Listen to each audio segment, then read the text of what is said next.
Sometimes I'll indulge in marijuana. Oh, okay, we'll save that psychedelic story for the podcast then. Oh, we're already recording. God, We're already recording? I just hit Dude, record. what the fuck? Okay, welcome to the first, what are we doing? Episode. This is the first episode of Dick Chicken. With Dalton and Eric, and we got Jacob. Yeah. This is Jacob. Our special You can't guest, see it. Jacob. I'm motioning Hello. towards him. God damn it. We have no camera. We have no camera. We have no camera. We have no camera. But no. who is camera? We had There to was- sell it to afford our drug habits. Yeah, did you get the psychedelic conversation? No. God damn it, I just mentioned it too. Fuck. Okay, so fucking... The only reason I know why Vicodin is such a, like, fun drug to, like, take, but not fun to come off of, is because back in, like, I think it was 2012, I think, before Christmas break, my friend and I collided with each other on a patch of black ice, and the way we landed, like, found a way to, like, dislocate my hip and, like, tear some of the muscle. So, throughout the entirety of Christmas break, I was pretty much either in my bedroom or in the living room because I just couldn't move anywhere. And, like, the first day after it happened, my dad handed me just one Vicodin. And went, here, take this. You're going to feel great, but you're never going to want to take it again. And I was like, all right, this is a fun start. So I took it, and I just lasted the whole day, like, sitting on the couch, zoning out, playing Call of Duty Black Ops, high on Vicodin. My dad comes home later that afternoon, he goes, how was it? And I was like, it felt great, but yeah, I'm never going to fucking take that shit again. See, what you gotta do is you gotta have friends who are drug dealers and then hand you a gram of opium.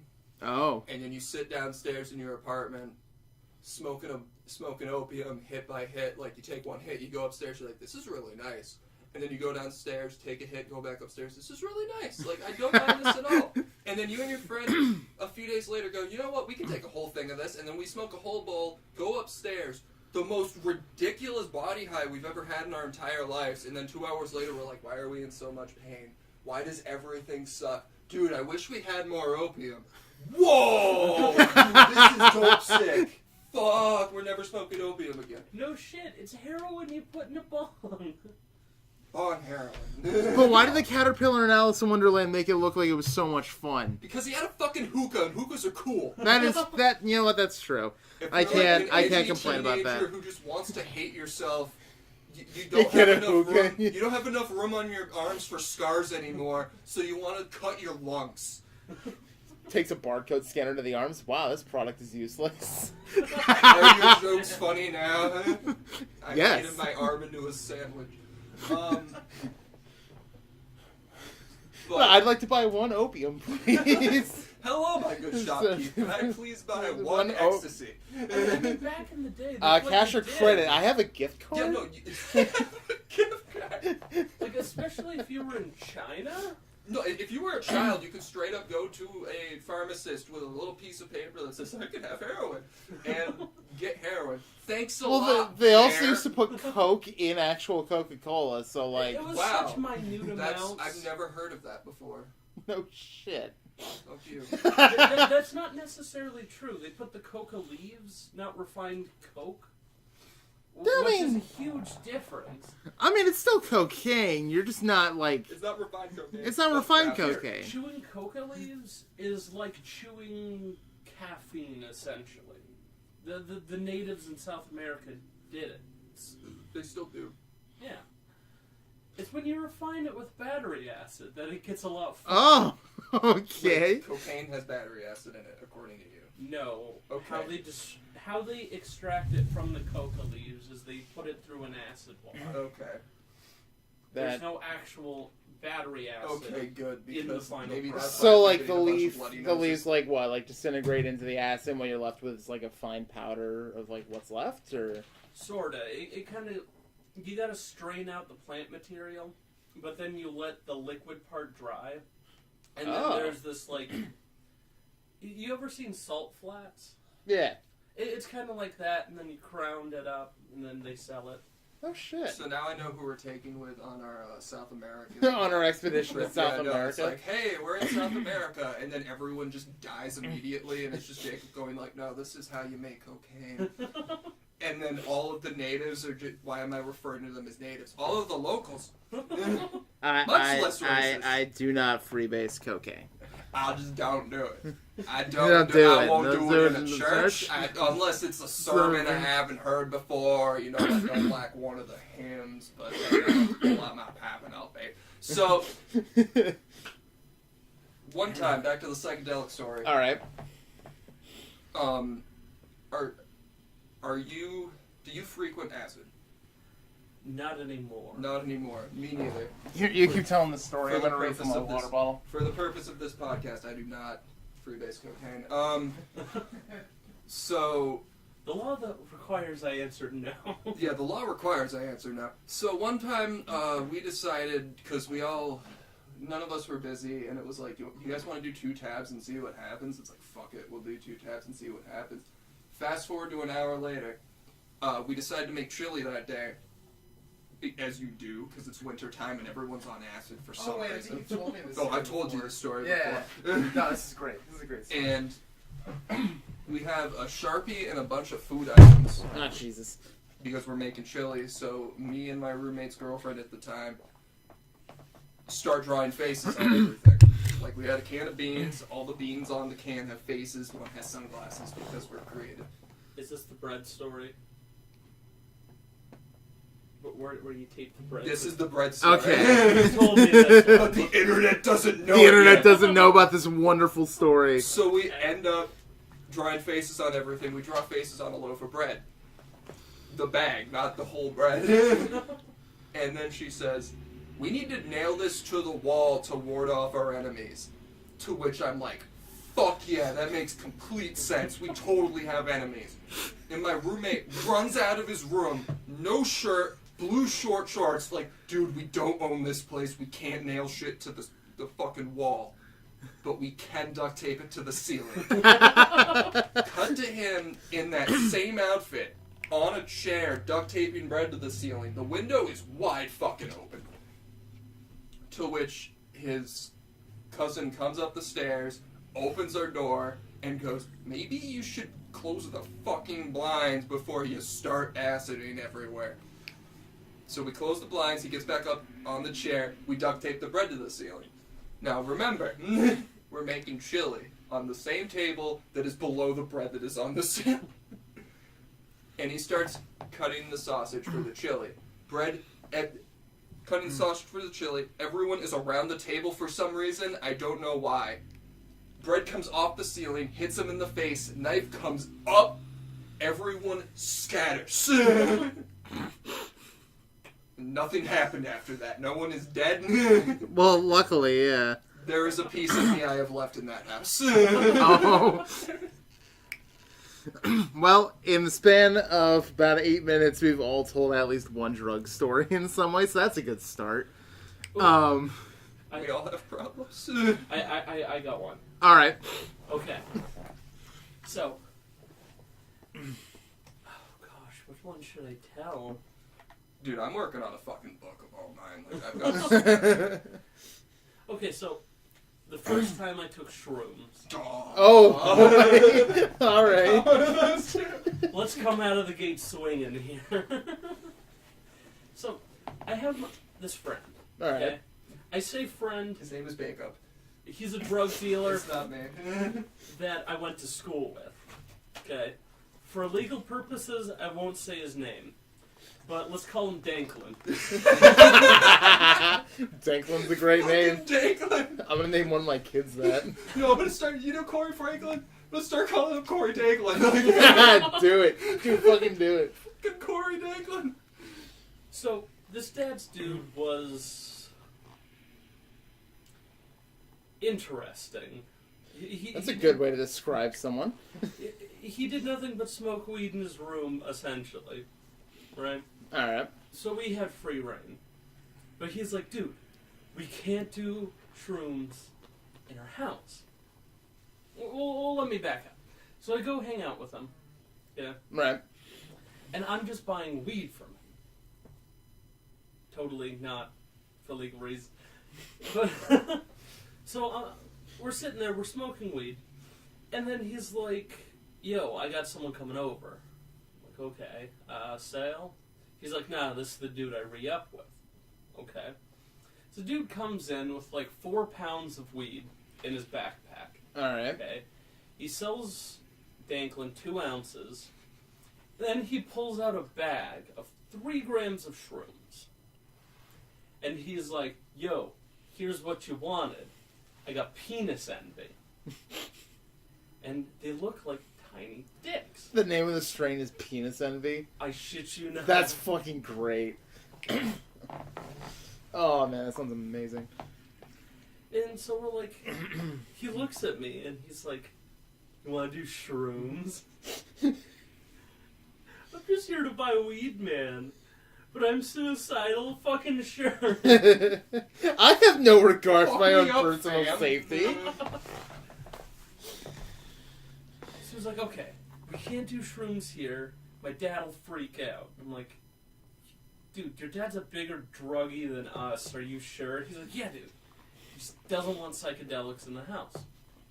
Fine. So Say weed, alcohol, that's all fine. Psychedelics, like, just, nah. yeah, that's his cutoff. Right. He's also a pill popper because he has a really bad injury, right? And he got All addicted. And I'm like, so shrooms, that's his cutoff, huh? He's like, "I don't know, man." So we lived in Charlestown. Oh, Okay, fun. it's a podunk town for the people at home. Think a small town, but everybody hates each other, and you about get Charlestown. You described Bellows Falls perfectly. But it's essentially You- Bellows Falls, but you- in In New New Hampshire. Hampshire. You've forgotten the rampant drug problem.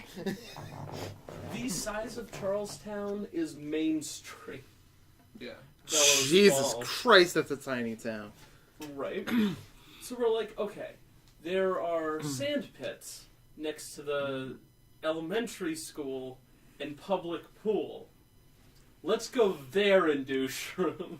Oh no, I have so many fucking stories that take place in that area as well. Oh man.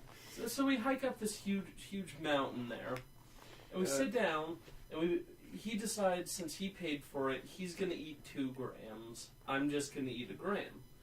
That's perfectly fine. So we each eat it, and I'm just sitting there, and we're talking about stupid shit. I'm like, you know what? This totally isn't working. I think you got ripped off.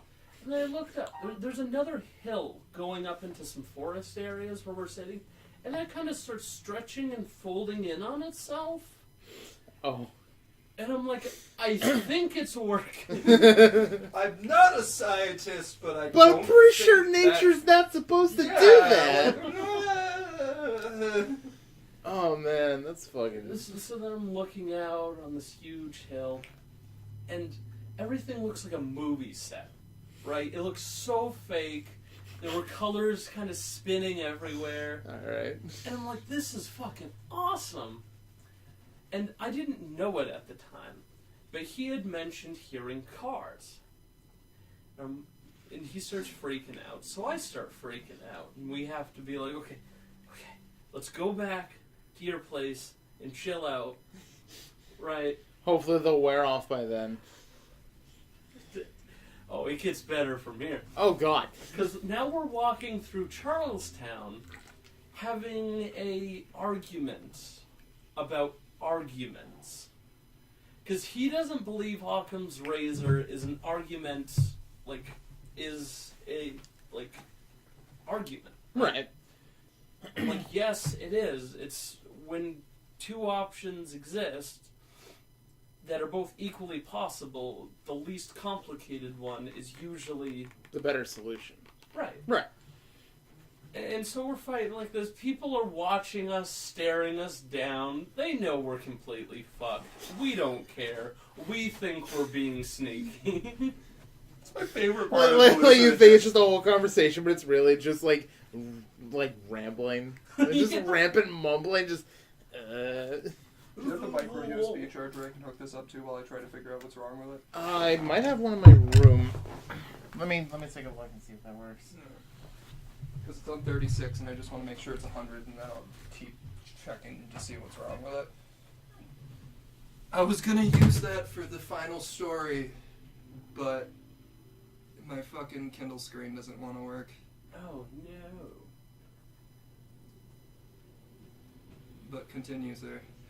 So we get to his house, and we're sitting there, and I've completely forgot his dad is totally against shrooms.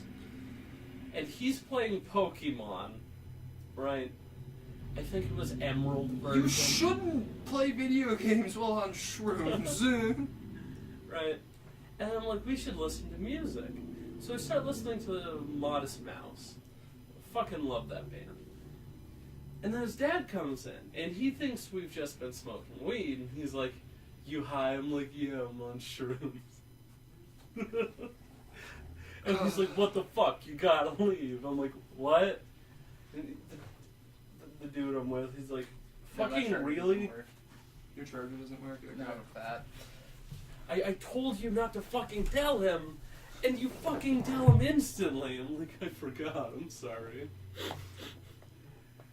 So then we're like, oh, he lives right across from a graveyard. So we go to the graveyard to chill out. And at this point, I'm looking at the graveyard, and I'm like, you know what? Maybe I'm dead. Maybe this is it. Because he has this blonde, curly hair that's, like, turning into a halo. Okay, and I'm like, he's a fucking angel. He's coming to show me where my grave is and get me to pass on. Fucking Okay. cool. Just realized I have my number. I got a outlet expander down at this end. Plug that in for you. So we walk up this hill in this graveyard, and we stop at the top, and I look over to the grave that I am 100% convinced it is mine. I look at it. I don't even remember the name, but obviously it wasn't my name, and I'm like, oh, okay. And then my parents call me, because I'm 16 at this time. Right? Oh, Jesus Christ. And they're pissed, right? Right. So I'm like, okay, Dad's like, walk home. I live 4 miles out of town, 4 or 5 miles. Right, at like a decent pace, you might get home in like an hour and a half kind of thing. Right. Yeah. And so I'm experiencing ego death at this point. Yep. And I'm trying to walk the fuck home. And I'm walking home, and I'm almost getting hit by like 15 different cars. And then one person stops, gets out, and they're like, what the fuck are you doing around here? And I'm like, listen, I'm just trying to get home. I'm not trying to cause issues. They're like, well, you're fucking around here, and you're gonna cause issues. I'm like, please, I'm not trying to do anything, just trying to get home. They keep repeating that, right? Please, officer, I'm just a boy. It was just some random chick. I guess she lives around there.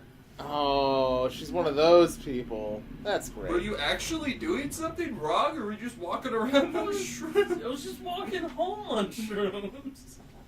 Okay. So finally, I get lost. On my way home, if I walked maybe 15 minutes, like, forward, I would have gotten home.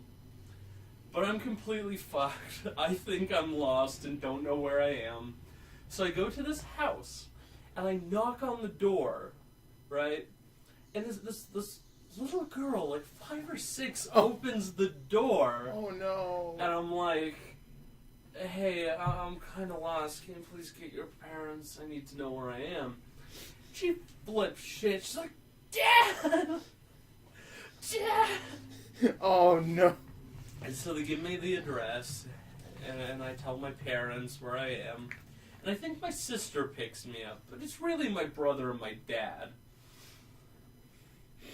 And I get home, and Dad's fucking angry. He's ready to throw my ass out. But Mom's just like, go upstairs and go to bed. I'm like, okay. And I do, and I see the dragons. There's like dragons circling around me, because I can like feel the negative energy coming from my dad, and it's like manifesting. Oh God. And I fall asleep. And that is my shroom story.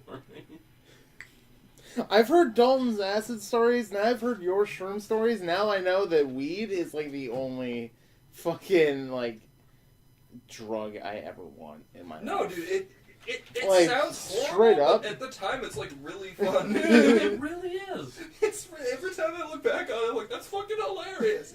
Because like the first time I did shrooms wasn't nearly as crazy as that, but it was like, you know, you take shrooms with one of your friends. He just sits there because he's done them before, and he's just sitting on the couch like, yeah, I'm chill out. And then I become a fucking woodland elf, prancing around my house. I can't step on the bottom of my feet like the heels. I have to walk on my toes, Oh no. like my tiptoes, because I'm a fucking woodland creature, and there's nothing that anyone can do to stop me. A dainty little woodland fairy. So I told everyone about that, and then a few days later I go to the store and get ribs. And then I just start slow cooking ribs in my fucking oven, and one of the dudes that was there is still in my house, and he comes out and he goes, "Yo, Dalton, want me to go all woodland fairy on those ribs?" I'm like, "What the fuck are you talking about?" He pulls out a pack of shrooms and just eats the whole thing, and he goes, "We're gonna go woodland fairy on those fucking ribs, man." And I'm like, "You mean elf?" He's like, "I don't fucking care, man." You better give me those fucking ribs too. I'm like, "You can have some ribs, man." So he's just sitting at the other end of the table like, "Dude, I don't think I want to eat these ribs, man." I'm like, I figured. What? I figured. Yeah, man, elves are vegetarian, don't you know? Don't you know, man? You can't fucking eat ribs when you're a woodland elf. So, alright, so fucking moving on from that, I didn't watch it, but I looked up afterwards, like, what won the Oscars this year. Yeah, who won? Because I haven't seen anything. Best Picture went to, The Green Book, which No idea what I had that not is. heard about. Black Panther won 3 Oscars. Well, of course they did. They didn't win it for, like, Best Picture or anything. They won it for, like, technical shit. So they won it for, like, production design, costume design, I'll accept and, that. Best I original wouldn't. score. Is it? Well, it looks nice. It does. I don't think it does. I think the It blending, looks well, like, the The blending of, like, the... soundtrack's is awesome. Soundtrack's great. The soundtrack is The awesome. blending of like the futuristic like Wakandan tech with like traditional African like clothing and like architecture and shit makes Wakanda look fucking beautiful. The CGI is atrocious. It looks like the best damn movie out of 2005. But How's the Jack built for Best Picture? Change my fucking mind. I still haven't seen that yet. It's on my Amazon How's the watch Jack list built though. or Hereditary? I don't think you told me that Lars von Trier fucking directed it. Dude, like, so good. dude. But nah, 2.5 fucking. hours long of Matt Dillon just being creepy as fuck. But fucking Rami Malek won Best Actor for Bohemian I Rhapsody. haven't seen it. Heard it was really good. It was a pretty good biopic. I'm not a big fan of biopics, but like Bohemian Rhapsody's a really good one. Dude, I'm excited for. I just learned what Lords of Chaos was. What is that? Mayhem biopic. The Norwegian black metal band Mayhem. Okay. Where you haven't heard about that, dude? No. So we'll just skip to the end. The whole band is fucking crazy. It's the reason that when people think Norwegian black metal, they think crazy Satanist bullshit. Oh. So the end of the Great. Mayhem story is the lead singer shooting himself in the head with a shotgun, and the rest of the band Kurt taking a Cobained picture himself? of that and then using that for their unreleased shit as an album cover. Yo, that's fucking That's cool. how metal they are. That's awesome. But my biggest thing about the Oscars this year was I wanted to see who won Best Animated Picture. Because it was either going to go to Incredibles 2 or Spider-Man. Spider-Man won Best Animated Picture. Okay, good. But, Yeah. It was a did beautiful Toni Collette movie. win It was a fucking great Best movie. Actress? I don't actually know. I know Because she Mahershala deserved Ali won Best Supporting Actor for Green Book. And I love Mahershala Ali What's and the like a lot of Green shit. Book? I think it's some movie about like the start of KFC or something like that. I don't fucking know. Seriously? I think so. Let me look it up. Why is that? Why am I not aware of that? If that's actually a movie about the start of KFC, it's that I agree it deserves. Oh yeah, Viggo Mortensen's in it too. Who? Aragorn from Lord of the Rings. What's the Lord of the Rings? Oh, you mean that travel video for New Zealand? You saw the airport safety video for New Zealand, didn't you? Was the new John Schron? It's fucking beautiful. Why is he so tiny? Why the fuck is he so tiny? Okay, so the plot summary for Green Book is a working-class Italian-American bouncer becomes the driver of an African-American classical pianist on a tour of venues throughout the 1960s American South. Wait, can you say that one part in the middle again? African-American classical pianist? The stuff they let us get away with on podcasts. What, say penis? We can say pretty much anything as long as it's not a racial slur. Fuck. Is it okay if you're also part of that ethnicity? I don't think anyone's gonna ban that. I was gonna say. WAP. Well, I was gonna say if we had visual to go with the audio, I'd say it's no problem because people can see it. Yeah, I'm But it's totally all audio. Italian, so I can say that one word I just said as much Bunch as of fucking pasta fazools over here. No, that's totally what I said. I totally didn't say something that's like actually offensive. Oh yikes! No, fucking. But it's there's fine, that. because someone made a rap song called WAP, and I sat there and listening to it. I'm like, why the fuck does he keep repeating the word WAP? Oh yikes! Does no one not understand what that means? I don't think anyone does. And These days, probably not. why the fuck do people like Takeshi 6ix9ine and Lil Pump get to drop N-bombs? Because I think Takeshi 6ix9ine is Colombian or like Puerto Rican or something. Yeah, no, they're think all he's some dead. kind of Hispanic. Well, he's going to be dead. He's if going to be not. dead if he goes to No, jail. that was Tentacion that died. wasn't it? Tentacion died. XXX Tentacion. His son's I don't circumcision give a is fuck. soon. They're all shit. He had a son? Yeah. His name is Gekime. Dude, XXX Tentacion is actually a really good rapper. He's pretty I'm good. sad that he died, but like he's a shit human being. Was Yeah. a shit human being. In a sea of Fair modern enough. shit rap, Tentacion was Yeah. really good. Because like what He what was- of he his was have you super good. actually heard? Yeah, because like Snippets. he does have a song like I do like his angry shit because I think angry rap is hilarious. But I believe the album is 17 and it's actually a really good like depression album. Oh, Dalton, were you looking for best actress in a supporting role or in a starring role for the winners? Starring. Olivia Colman for The Favorite. Why do horror movies always get shafted, dude? Because they're not Oscar worthy, I guess? I don't know. Fuck you! Have you seen Hereditary? Dude, No, I heard Hereditary was good, though. Where Like, I the heard fuck are it your was knives? good. I'm cutting your dick off, man. No, dude, I'm not saying I wouldn't want to see a horror movie in the Oscars. What I'm saying is the Oscar community doesn't want horror movies at the Oscars. you gotta understand, it is a celebrity socialite circle jerk.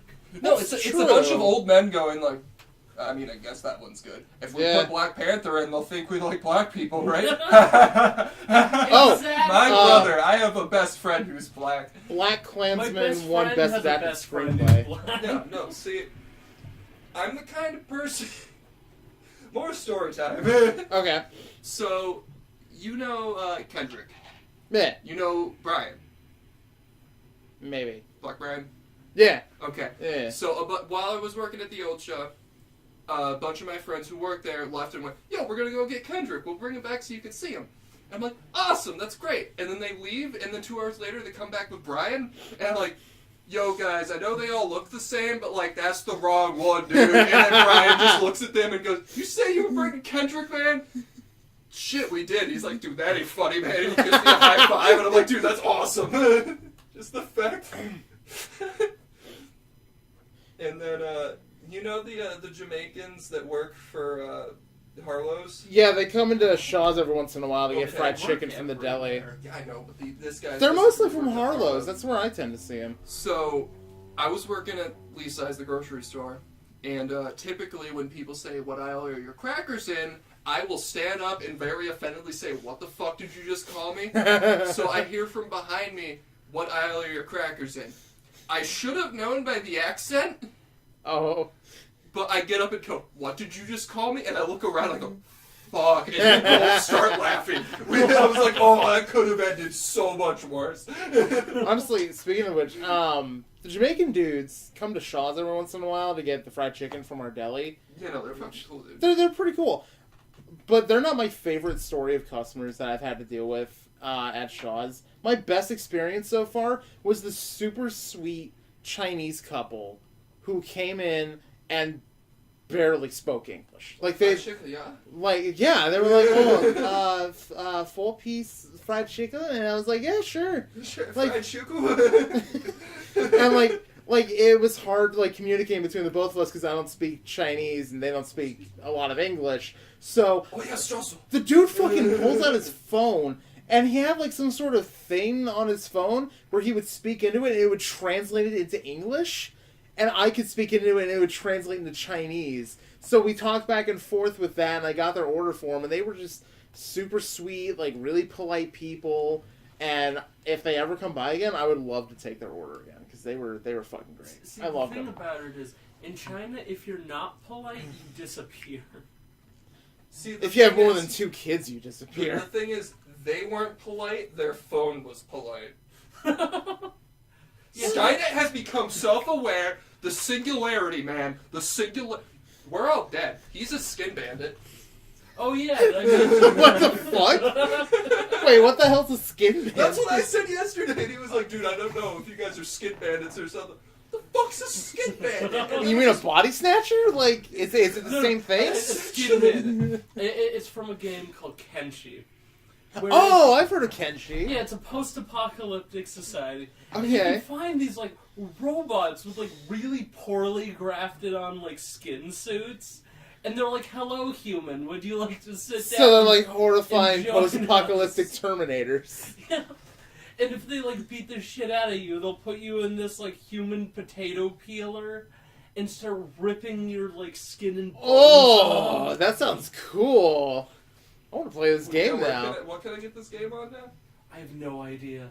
What's it called? I was going to say, how fucking old is it? Because, like... I think it's relatively new. So we might be able to find it on PS4. Actually, speaking of new games... It seems like a PC exclusive. Is there a vape in here? Absolutely. Okay. It's I not... know his girlfriend has yelled at me for it before. That's because she thought it was like a weed thing at first. Oh, like, okay. we can't smoke cigarettes or weed in here. Vaping's fine, because, like, I smoke all the marijuanas on. Dude, I injected all of them before I got here, so it's fine. Dude, Dalton, you remember Marble Blast Ultra, right? For the fucking 360? On Microsoft Windows. Well, that means I can get it. If my computer can fucking run it. Yeah, because I'm not a console peasant. It came out, like, the end of last year, December 6th, 2018. I'm gonna have to look into that then. Because that sounds like a lot of fun. Honestly, the graphics are kind of shit, so you might be able Well, it was early access from 2013 to that. So yeah, no, my computer should be able to run that no problem. Like, my old piece of shit computer before this one couldn't even run Batman Arkham City properly without it just lagging all over the place. So, like, I could probably play it on this, no problem. Yeah, I play games like Hearts of Iron 4. Yeah, can you run World of Warcraft? I can probably run WoW, yeah. WoW or fucking... Oh, WoW, okay. I'll say WoW. I've actually been meaning to get back into some MMOs, because, like... Dude, get back in old school RuneScape, man. I never played RuneScape. Get back old school RuneScape. I have it on my Kindle if my Kindle starts to work again. Nah. But Dalton, you remember Marble Blast Ultra, right? Marble Blast Ultra, where you plays the marble and you go through all the puzzles. You mean like the Nintendo game?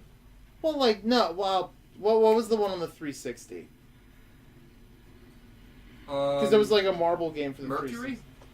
I don't think so. It wasn't a marble game, but it was very Marble Madness. Is Marble what I'm thinking of for the original Nintendo. But Mercury is very much like that, except instead of being a marble, you are Mercury. Oh, okay. So you have to tilt everything. I had it on my 360. You have to tilt the world so that you, as your little piece of Mercury, it moves everywhere. And then if you go onto these blade things, you can split in half and then form back in. And it sounds really good until you realize how hard the physics of it can be. I can imagine. Yeah. But Marble Blast Ultra, so I was right. So the creators of that game made a new game for the Switch called Marble It Up. It's a lot of fun. I bought it for like $20. Totally worth it. I just realized what the problem in my bag was and why my Kindle might not be working right now. That's my tattoo. That's my tattoo after here stuff. The soap leaked. Oh, shit. No. Oh, that's not good. Oh, whoops. Tattoos are a pain in the ass. Yeah, I've been meaning to actually get my first one for a while now, but I've been like debating what to get, and I also need to figure out a day off so that way I can go get it and like save up the money for it and all that shit. It's socially acceptable self-harm. Yeah. Like, Honestly, you're gonna cut yourself anyways. Might as well get a tattoo. like I've got this whole plan where this entire arm is gonna be 2 half sleeves that like kind of morph into each other. So this whole my whole forearm is gonna be all like Spider-Man themed. So I'm gonna have like the symbol first, and then it's gonna get the webbing pattern. It's gonna be all red and shit. On the other side is gonna be Venom, and then the upper arm is gonna be all Gundam. Nice. Nerd. Yeah, and it's gonna morph into each other. So like Excuse me, the proper term is weeb. Daggin. No, it's weeaboo. I'm not that much of a weeb. I am. Weeb faggot. Like I'm honestly not. I think the last DVD that I bought that was anime based was a Gundam DVD. That's because I've been getting like super into fucking Gundam, which is a great series. Have you ever seen Berserk? Yes, I've seen Berserk. I've read Berserk. I got to the last chapter that they've Dude's on released. fucking hiatus again. Yeah, no, this is where all of my It's knowledge gonna from last Berserk came years. from that I talked to you about a few days ago, where is that a boat, right? Yeah, no, last I remember before reading the current chapters, he was still on the boat, and then he got off the boat, and now they're just kind of like That was going back somewhere. on the fucking boat. They're chilling in fairyland. And I think I remember seeing a panel recently where fucking Casca like has a mental breakdown, and then that's when he went on hiatus again. And I was like, you motherfucker! See, Casca went on hiatus, and then they showed a scene with Griffith fighting some like monsters. Right? He's Yep. not dead at this point? Nah. He has Well, been dead technically. I'd say Griffith's a member of the God Hand. Like all the other members of the God Hand are dead at this point, except for talk to me Griffith. about this like I'm 5. What the fuck is going on right The now? God Hand is a section of like dark evil overlords that Yeah. like send demons out into the world. They create what's called apostles, Yeah. which are essentially humans twisted by their own hate and rejection. Oh, so me. So Griffith's version of hate and rejection is basically it turns into Batman, but like he rapes people. Yeah. See, I'm aware of that. Yeah. It's- Nah. I'm aware of how brutal Berserk is. Oh yeah, dude. Like I keep talking to Alden about this, but like I feel like Berserk is gonna end with Griffith dying, Guts dying, or both of them dying, like at the same time. It's just... Like that's how it's gonna end. I feel like if Griffith dies at this point, humanity's just fucked. Yeah. Well, yeah, because you've got no one that can like actually like control the demons and shit. Yeah, but like the real question so about like they're all just running anime free. is, but Goku though. Goku would die in the... Speaking of Goku, did you guys see Jump Force, the new fucking game? But Goku though. How the fuck can you fight as Yu-Gi-Oh? It's like stands, but the stands are the cards. Oh no no no no no no! Yu-Gi-Oh comes out and you just hear. But no, honestly, when Jump Force was first revealed, I was like, okay, it looks really pretty. It's a little weird, but it looks really pretty. And then they started like revealing more characters, and I was like, all right, you need to have some actual mainstays that people know these days. You need to have Kenshiro in there. They have Kenshiro. You need Fist of the North Star. Oh, that Yeah. Yamcha. Fucking. They need Yamcha. They have like 4 Dragon Ball characters in that Yeah. game. They've got Goku, Vegeta, Frieza, and Cell. Like they have 4 Dragon Ball characters in Where's there. the most powerful one? Chaozu. I mean, you're not wrong. What the fuck you mean I'm not? I mean, I'm totally being serious right now. Chaozu, the little clown-looking midget thing, which I still I think don't isn't he understand. based Yeah, off like an Colin old like Lockhart Chinese? himself. I think Yeah. I remember reading once that Chaozu's design was like based off of these like feudal era like Chinese marionette puppets or something like that, or like Mr. Popo spirits. whiteface mode. Yeah, no, you're not wrong. But no, it was like, you need to have Kenshiro in there. You need to have a JoJo character in there. They have 2. They have Jotaro and Dio, because who else are you gonna fucking put in there? Like, seriously, who else are you gonna put in there? You could put in, like, Giorno if you wanted current JoJo characters. Now I'm lost. No, you need his grandfather, and, like, every move he do. Shit! Holy shit!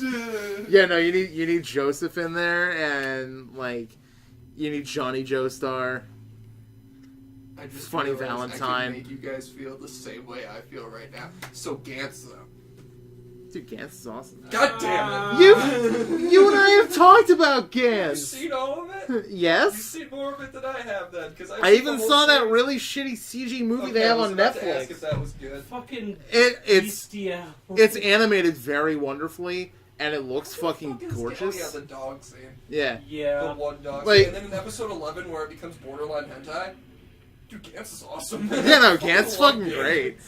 I was Dude, at the bar like a month ago, and the one of the bartenders, I'm friends with him, and he started mentioning anime, and I'm already like 5 beers deep, so I go, like, Gantz though, and like I started explaining it to him. He's like, dude, you need to shut the fuck up about it. And then every time he passes by me at the bar, I'm like, so 2 high school kids get hit by a bus, right? What was it? The grandmother and and the child were fucking murdered. Yeah, and then one of the dudes had a stock head. oh. Holy fuck. Man, there's some weird fucking anime It out was there. like being stalked by the chick from The Ring or something. I think that's what she ended Dude, up looking I like. keep When fucking... they start fucking the like monsters. Don't you remember they're like they go to another section where there's another like group of them, and they're Are we like talking anime or manga right now? manga. I've only seen the anime. I was gonna say, I've never read the manga. I've Alden's only read the manga, though. up So- to the point that the anime ends. Each section has their own like Gaunt's division, and they go to another division, and they're like complete psychopaths where they're fucking the monsters. That's fucking awesome. Yeah, no, like, are you trying to not sell Like, me on this right dude, now? Like, I'm gonna read the Dude, Gaunt's Dude, manga I now. fucking love it so much. It's one of my favorites next to Higurashi, which I feel like Higurashi's I could at least good. have you in the dark for that one. What's Higurashi? When they cry. Think Groundhog Day, but each Groundhog Day is a different scenario where everybody dies in the end. So episode 1 starts out with a dude hitting 2 women in the face with a baseball bat repeatedly. Like, it's brutal. Like, you Yeah. hear every And then- little wet Oh, squish. man. And then the opening happens, and you're sitting there like, oh shit, where are they gonna go now? And then the rest of the first episode is just a regular harem anime. Yeah, so the first half of the series is, like, you don't know anything. It's just random, like, scary bullshit. The second half is what's called the answer arc, where every single story gets its answer. And it doesn't make any sense. It's awesome. There's Have you 3 seen series. Season 2 yet? No. Season 2 is essentially like, yeah, remember everything from season 1 that you thought was real? Fuck you. That's not real. That's not even the real enemy. You think Ori Shira's the enemy? Fuck you. Remember this chick from the season 1 that, like, didn't matter at all? Yeah, fuck you. That's the villain. Fuck you. I'm just sitting Wow, there, that's super fucked. oh, okay, like, and then they're just like, no, 17 episodes of her backstory. Fuck you. Dude, like I can watch shows like Higurashi and like Shiki and High School of the Dead and shit all High day School long. of the Dead is tits the anime. I know, but it's so much fun. No, It's a I shame hate it'll never be. Zombie tits, It's a yeah. shame it'll never be finished because the creator died of a heart attack. But Because of the tits, man. yeah, but no, there's one horror anime that I just can't watch because it's too brutal for me. Like Horse Party? nah, it's Blood Sea. I haven't seen it yet. There's Corpse clips of it on Party is YouTube. Corpse Party, Have you as played far the as an video game? anime adaptation of like an indie game, it's pretty okay. Have you played the video game? Nah, I've seen it though. I still have screenshots of it on my phone because at one point they're like, yo, you still got that ointment? Yep. Okay, I'm gonna go butter up my pooper real good. And I'm just like, what? It's time to go butter up my pooper. What? So I took a picture, just sent it to like 5 people, and they're like, you need to stop messaging me. Japan's weird. My fucking I okay. mean, you get nuked twice, so what do you expect? So Alden and I were talking about on my birthday. We went to Barnes and Noble, bought a bunch of books, bought those Dune novels. Oh yeah, that's it. Holly told me you guys were going to go do that. Yeah. So Do you still have a copy of the movie? yeah, it's up there. But I have more to talk about Dune in a bit about the new movie. But they're making a new one? Yeah. Did you see Blade Runner 2049? No. The guy who directed is directing the Dune adaptation. Oh, so everyone's gonna hate it. Apparently. Stellan Skarsgård is in it. Fucking Jason Momoa, Dave Bautista, Oscar Isaac, Jessica Chastain. Sting? Not Sting. But anyway, fucking Alden and I were talking about because he found a book of a lot of Satoshi Kon's, or not Satoshi Kon, Junji Ito's fucking horror You said books. Satoshi Kon and I thought Junji Ito. I'm like, Yeah, I was like, fuck, who's the other fucked up guy? But no, Junji Ito, he found like a collection of like a lot of his short stories Have while you we were read at Barnes the and one Noble. That's the people that they find a mountain. The Miyashima Fault or whatever it's called. Amigara Fault. Amigara Fault. Yeah, Yeah. That one's Okay, awesome. that They one's find great. all of their own holes to crawl into to die. Like essentially. I Alden don't and I know were. if they die though. They do. Well, They come out all mangled and shit. Yeah. Like I'm pretty Yeah. sure they're dead. But They're not dead, but like It's fucked. they might as well be. The dead. Exactly. symbolism I see is like life is just living so that you can end up crawling in your own hole to die. You start off perfect and then you come out all mangled and shit when you die. Yeah. But fucking, we were talking about. Uzumaki is still his masterpiece. It's yeah, really good. Uzumaki's amazing. But no, we were fucking talking about like if they were to ever make like a Western adaptation of a lot of his works, like making an anthology movie, make it all directed by David Lynch. No, Or David Cronenberg. The only thing I would say is if you were to make Uzumaki, David Cronenberg's son, Okay. who made a movie called Antiviral, which I think you told me about that one at one point. I've already seen the movies in anime that have been adapted, and I think they shouldn't. They probably shouldn't just because well, no, there's not a good Uzumaki track could be record done for it. I just, at this day and age, at least. in my opinion, there's no way to capture the beauty of his horror. There really isn't. They made the animated adaptations. Those don't look anywhere near as good Is there as an the anime actual. for Uzumaki? I know there's a live action movie. I There don't think might the be. anime, but they did a bunch of. Yeah, they did like an anthology series, like an OVA. Because the main reason I'm saying that is I want to see the ending where they all just like spiral up into the sky. Like I just want to see that. Actually, speaking of live action anime adaptations, I've heard mixed things about Alita Battle Angel. Like, from what I've heard, people have said, it's not a good movie, but it's a lot of fun and it has a lot of heart. And then there's some people who are like, yo, this is the best live action anime adaptation we've had so far.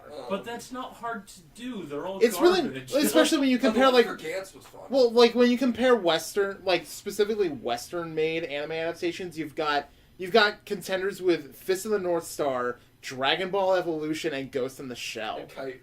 And Yeah, Kite. let's not actually forget was Death pretty Note. solid. Oh my god, that fucking Death Note movie. What do you mean? Don't forget about it. Forget about it. Forget about that There's fucking one Death good Note thing movie. about that movie, and his name is Willem Dafoe. He's in it for like 10 minutes. And he had no idea what the fuck was going on. Yeah, no, he's just like, I mean, I guess I feel could just so do this embarrassed. creepy voice. Yeah. Like, Because my dad watched the Death Note movie. oh He's like, no. that was a good movie. I'm like, no!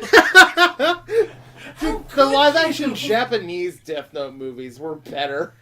And even then, that's not saying much, because they still aren't as good as the manga, let alone the anime. Like, yeah, I but still think the ending is horseshit. oh, it's total bullshit. I fucking what, the hate ending it. of what? The manga or the anime? The manga. That was the best way they could have ended it. With Light becoming a martyr, I just... to keep his crusade going.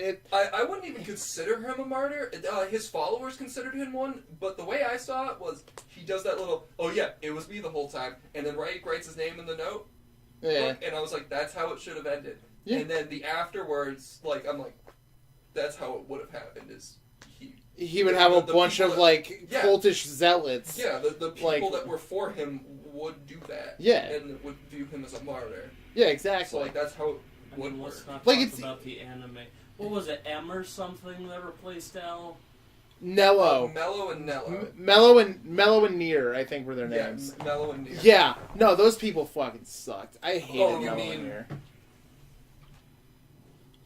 Yeah, L's Because proteges, there's like totally a fucking camera on that microphone, and they can see how I'm sitting right now. God damn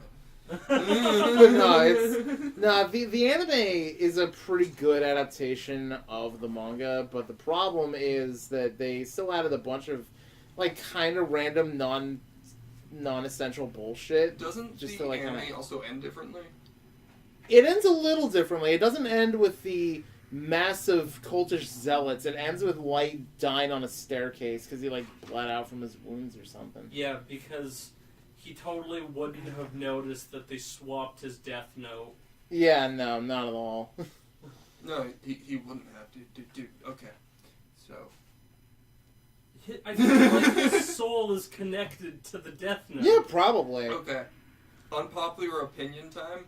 Okay.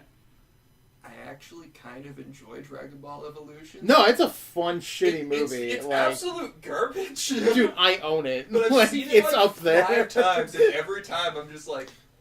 Okay, you know that black kid that was one of Goku's bullies early on in the Texas movie? Battle? His name is Texas Yeah, Battle. Texas Battle. The actor's fucking name is Texas Battle. Fucking really? I love it Canadian so Goku. much. I love how everyone just goes to that.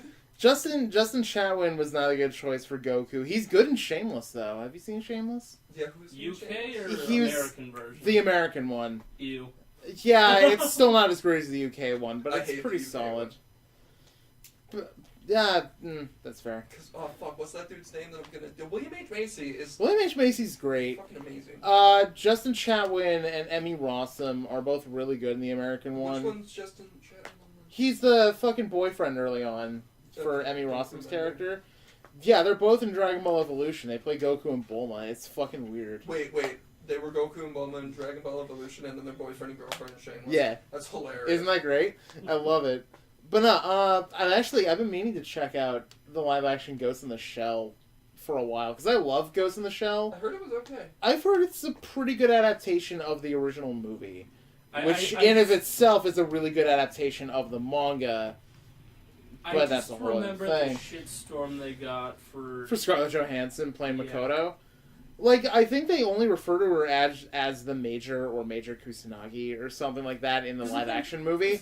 But here's the thing, is that the entire idea... The entire idea of the story is that it's in a future where people can be whoever they want thanks to cyborg bodies. So if you were Japanese originally and you wanted to be, like, black, you could do that because you can transfer your consciousness from your old body into the new cyborg body and be a completely different person. The thing is they Makoto gets her shit wrecked all the time in Ghost in the Shell. She constantly gets new bodies.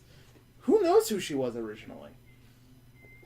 Like, even the creator of the fucking original movie was like, yo, this looks fucking great. Like, keep at it. Like, Yeah, they went to Japan and they're like showing Scarlett Johansson. And they're like, "Are you offended by this?" And they're like, "No, she Nah. looks just like the character." they said she looks just like Kusanagi. Like, who the fuck's gonna complain about that?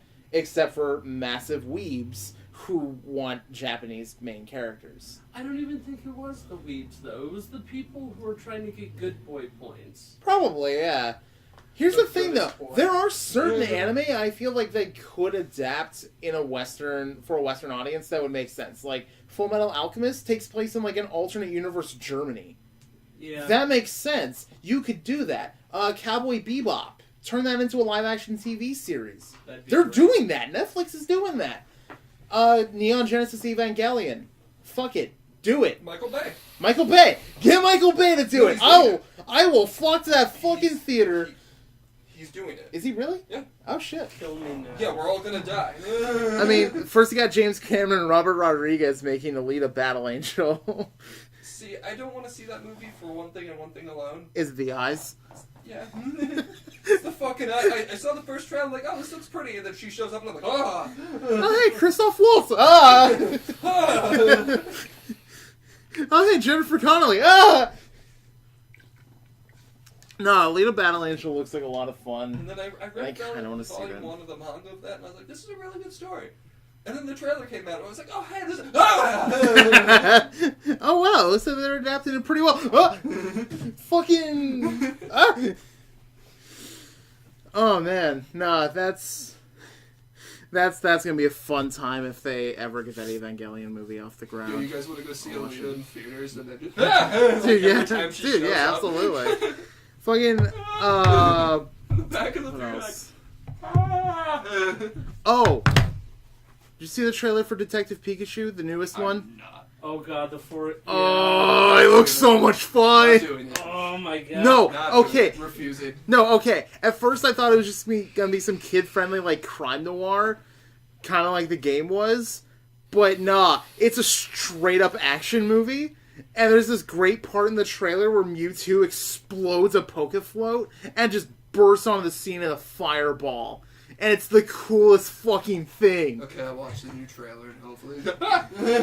Like, Pikachu has actual fur. Pikachu and looks it's slightly adorable. unsettling. No, my thing is, why is it not voiced by Danny DeVito? because Danny DeVito doesn't know what a Pokemon is. So? Did he know what a satyr was beforehand? Probably. It's like that. What Pokemon. is... Oh, Dude, what is that pay fucking to have cat Danny doing? DeVito. Danny DeVito trash man? Danny DeVito?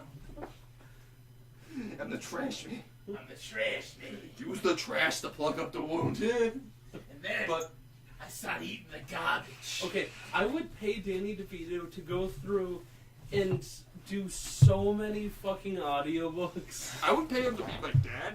I want an audiobook of one of the 50 Shades of Grey books done by Danny DeVito. And then the next Yes. one's Gilbert Gottfried. Yes. Yeah, okay. But speaking of What Pokemon, if we have them do each character? Like Danny DeVito is Mr. Gray. Oh! Gilbert Gilbert Gottfried's Anastasia? yeah, Yo! Alright, that'd be fucking great. Were you about to bring up Sword and Shield? Yeah, I was about to bring up Okay. Sword and Shield. Yeah, I'm excited for that. What one are you getting? Sword, because Shield. that one has the metal snake. I And I'm didn't gonna name see it Snakeu. What's the other? It's a wooden horse. Fuck yeah. Like, I'm gonna name it. Seems legit. okay, but which starter are you gonna be picking though? I don't know. I'm feeling a sex bunny. Oh, a Score Bunny? Yeah, score bunny. Yeah, I'm feeling Yeah, that too. score bunny. Cause like I saw Grookey, that little fucking like capuchin, like grass monkey. It looks kind of shit. It was cute, and then the little And then chameleon Sobble. thing. Yeah, Sobble. Sobble. Its name is Sobble. Like what the fuck?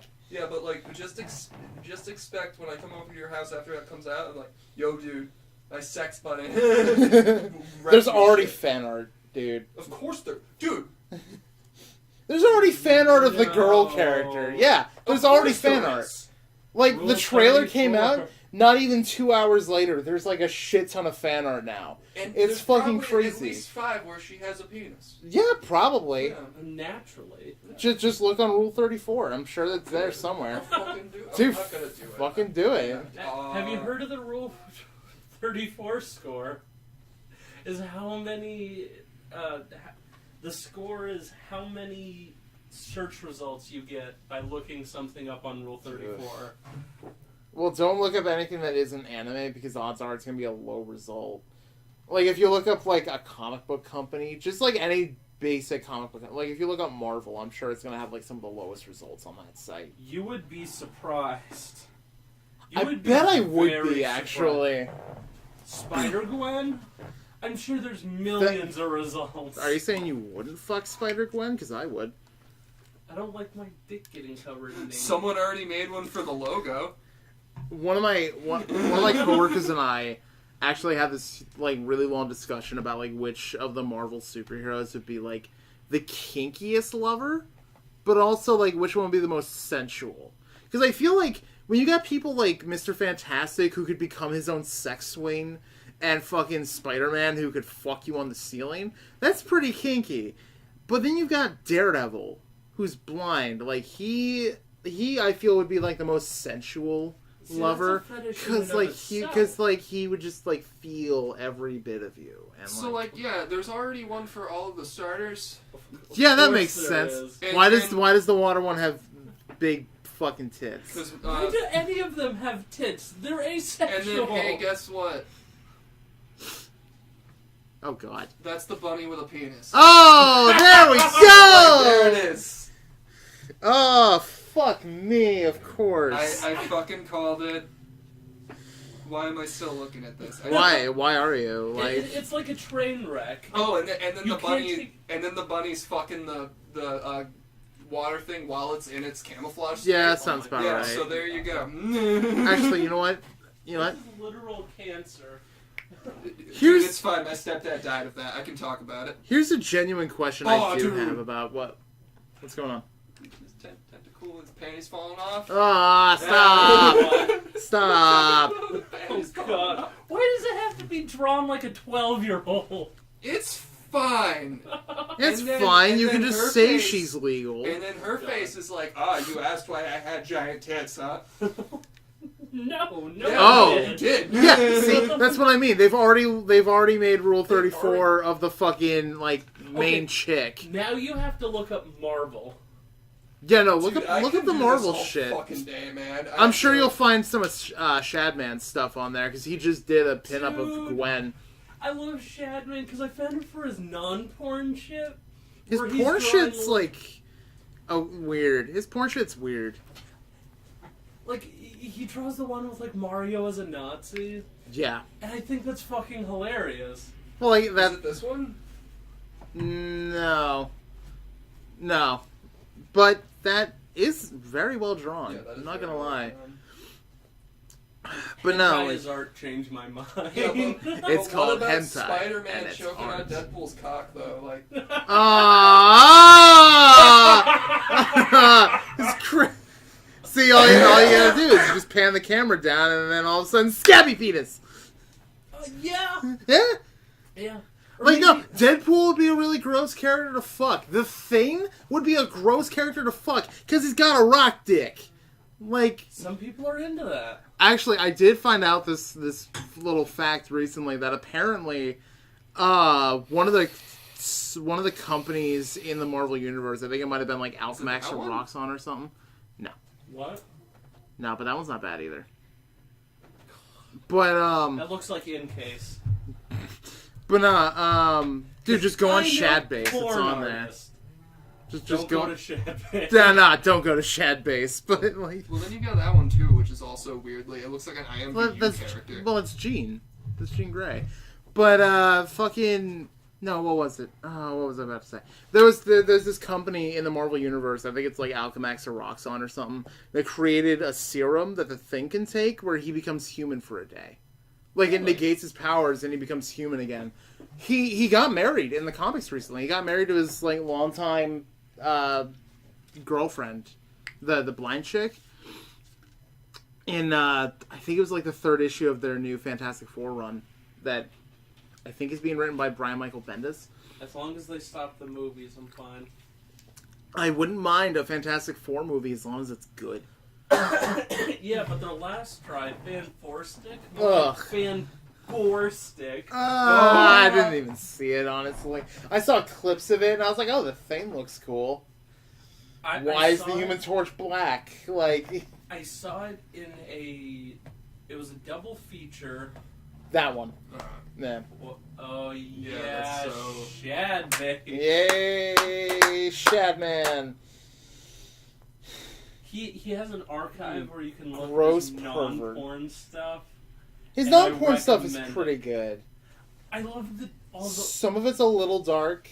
Some of it's Yeah. a little funny. the Make-A-Wish comment. The Make-A-Wish one's great. The one where, like, it's that mother and her daughter and they're being robbed or whatever, and his buddy's kind of looking at it going, dude, you can't rob her in front of her kid. And he's like, oh yeah, you're right. He just shoots the little girl like right in the head. Like, it's such a fucked up sense of humor, yeah. but like it's fucking great. And people You're right. people bitch about it all the time because they That's just want him to fucking draw brilliant. porn. No, that's brilliant though. It's like, oh, you're good point. Yeah, exactly. Oh yeah, right. It's kind of like the, have you ever seen the 5-second films shit? I've seen some of them. Yeah. Have you seen Richard Bitter's favorite joke? No. Where it's just this dude smoking a cigarette outside of this house, and behind him you see a police officer go up to a woman that just, Who's there? Ma'am, it's the police. I'm sorry, but your son is dead. And the dude in the front's like, classic. Oh my god, that's so fucking... Oh man, that is... Classic. Oh god. You know what's the best thing about dead children jokes? Is they never grow old. Have you seen that Venn diagram picture recently where it's like responsible bartenders, anti-vax moms, and in the middle it's not giving shots to kids? That's fucking brilliant. The proper term for anti-vaxxers is plague rat? Apparently, there's I think it's in like New York or something. They're trying to make it. They're trying to like pass a bill that says that your kid can't go to school until they're up to date on their vaccinations. Which is how it should be. Which is how it should be. Vaccinations are the government. I would classify Big Pharma. No, you don't understand. They're putting fucking chemicals in the one water. gay. We might get deplatformed for that joke though. Nah, That's why I walked away while making it. it's okay to make Alex Jones jokes as long as you don't agree with Alex Jones. Alex Jones doesn't agree with Alex Jones. That's true. Fucking fake news! No one can see the fact that I took my shirt off. Yeah, but we can. It's fine. Nice. Hey, Dalton, you're looking pretty, And I don't white even and have doughy to pay today. for this. Don, you're looking pretty fucking scuzzy there. Hey, Dalton, I'm gonna rub my, head on your slightly hairy nipples. It's weird how there's not hair on the rest of your chest, but, like, around your nipples there's, like, these weird, like... See, as long as you don't have like the overabundance of like shoulder hair and shit, like fucking Coach Bisbee did. Dude, Coach Bisbee was a god. Coach get Bisbee is hair. amazing.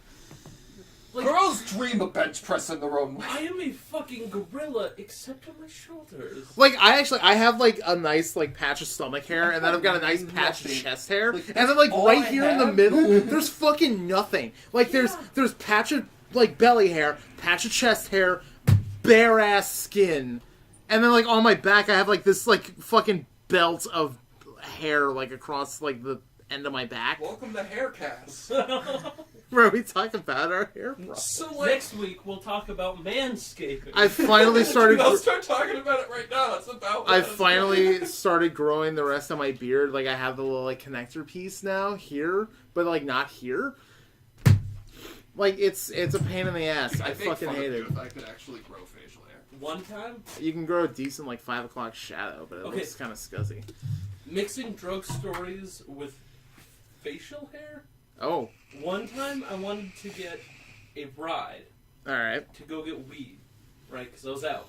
all right. And my nephew is like, I'll give you a ride, but you have to shave your beard into a Hitler stash. Oh no! And I am immediately like, I was gonna shave anyways. Fuck it. So I go pick up weed with this like little Hitler set, and the issue is I got the Mexican thing going on. Oh where yeah, it's, so like, you got the little like part there. So it looks disgustingly awful. They don't even realize it's a Hitler stash. They just think I was high when I was shaving. Oh god. So, something similar to that happened to me. And I was thinking about it a few days ago, actually. So, I can't smoke weed anymore. I used to be able to. And one day, it was my day off from the grocery store I used to work at. And I was home alone.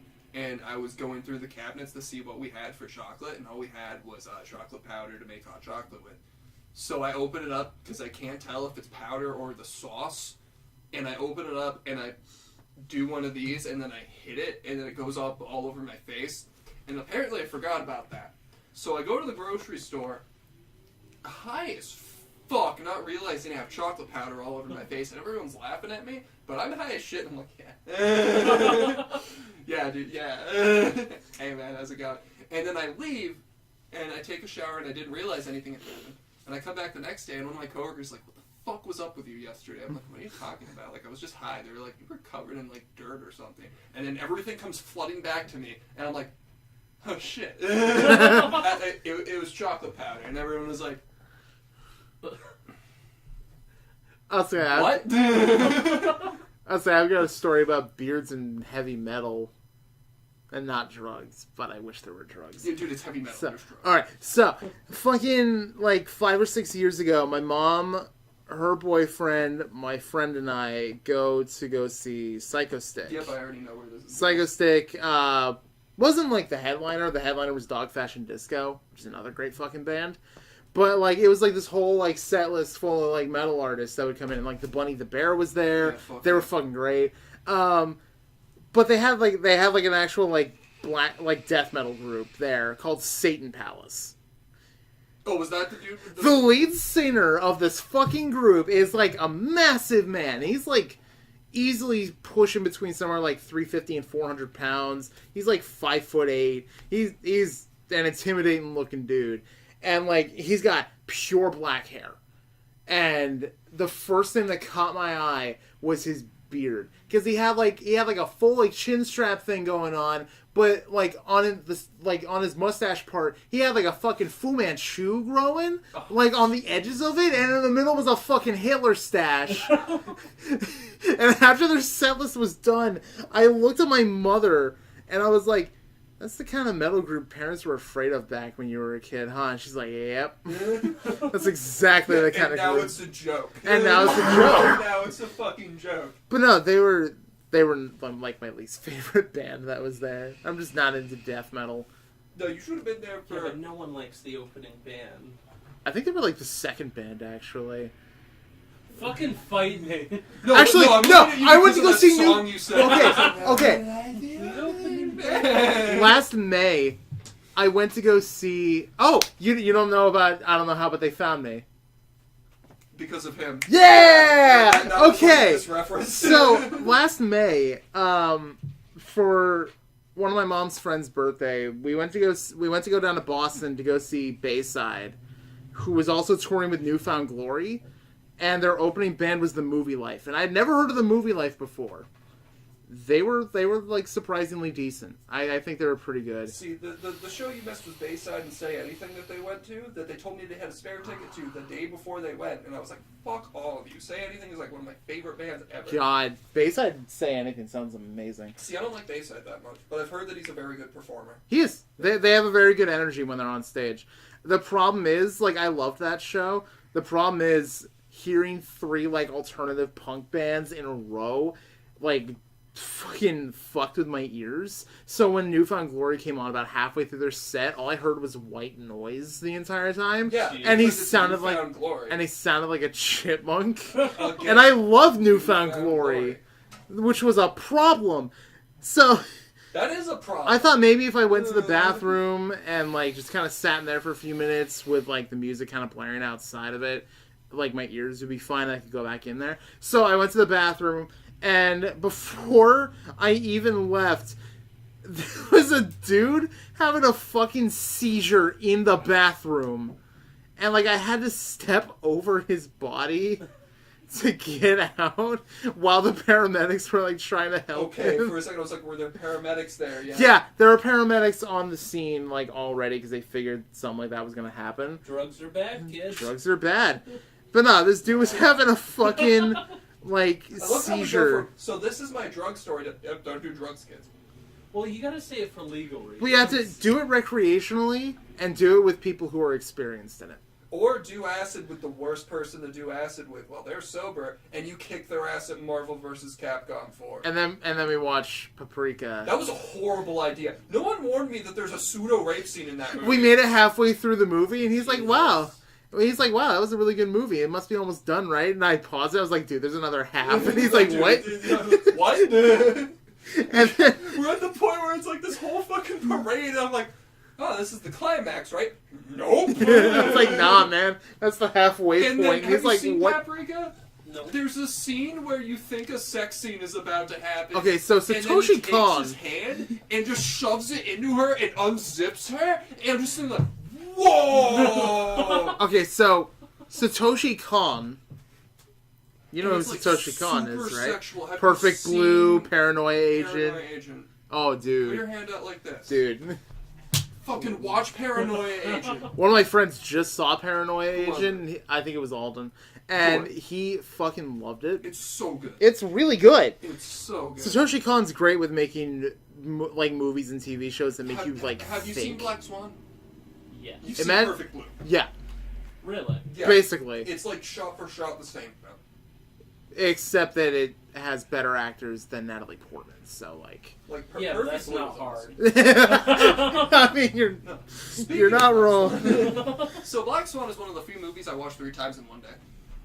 Oh yeah, you told me about this. Oh, I haven't told him this story. Oh yeah, no. But so I went to my dad's house and I was like, "Yo, I brought Black Swan. You want to watch Black Swan? Like, this will be my second time watching it, but like, I think it's a really good movie." He's like, "No, I'm like, I have a few things to do, but I'll come in later." So I start watching it, and he walks in at the lesbian sex scene. Oh boy. And then he sits the fuck down. And he's like, "Dude," and I'm like, "Why is my dad like the worst dude, bro?"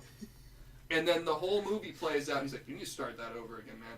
I'm like, "Okay." So we start over again, and then we watch it, and then his girlfriend comes over, and he's like, "Dude, you need to see this movie." And I'm like, "I will watch Black Swan 3 times in one day." So if anyone says, "I don't know what's going on in this movie," I will pop out of nowhere and be like, "Motherfucker, I watched this movie 3 times in one day. I can explain to you scene for scene what the fuck is happening."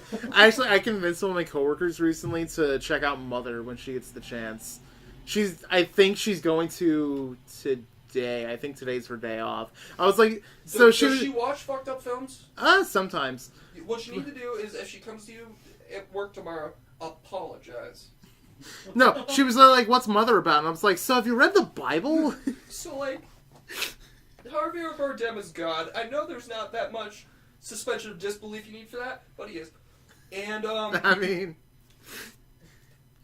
Jesus. have you read the Bible? It's that. So, I like, watched Passion, does that count? Mother is a great movie with a really great I'd cast, say Mother surprisingly. might even be more fucked up than Passion was. Yeah. No. Because Yeah, at least they and didn't Mel eat Gibson- Mel Gibson. Like, Yeah, and Mel Gibson wasn't a fucking baby. yeah. Oh, dude, it's fucking great. So, I didn't even watch The Passion. Have you I seen couldn't Mother? get over Braveheart. I refuse to watch any Mel Gibson movie. that's a good All you idea. need to do is watch Ransom. Alright. Give me back my son! That's all you need. That's all you need. Oh my Give god. me back my son! Nah, I've seen very few Mel Gibson movies. Like, I've seen Braveheart, I've seen clips of Passion, and I saw the trailer for Get the Gringo. And I was like, what the fuck? But, like, first he What shits did- all over Scottish history with Braveheart. With Braveheart. Then he shits all over American history with The Patriot. And then he And I turns was into a just like- racist. He was an anti-Semite the the Jews, whole though. time. Yeah. I mean, how important are Jews, really? I feel like we've ruined this podcast already. It's like 2 hours of us just We're gonna have being twats. We're gonna have to post this on Pornhub instead of YouTube.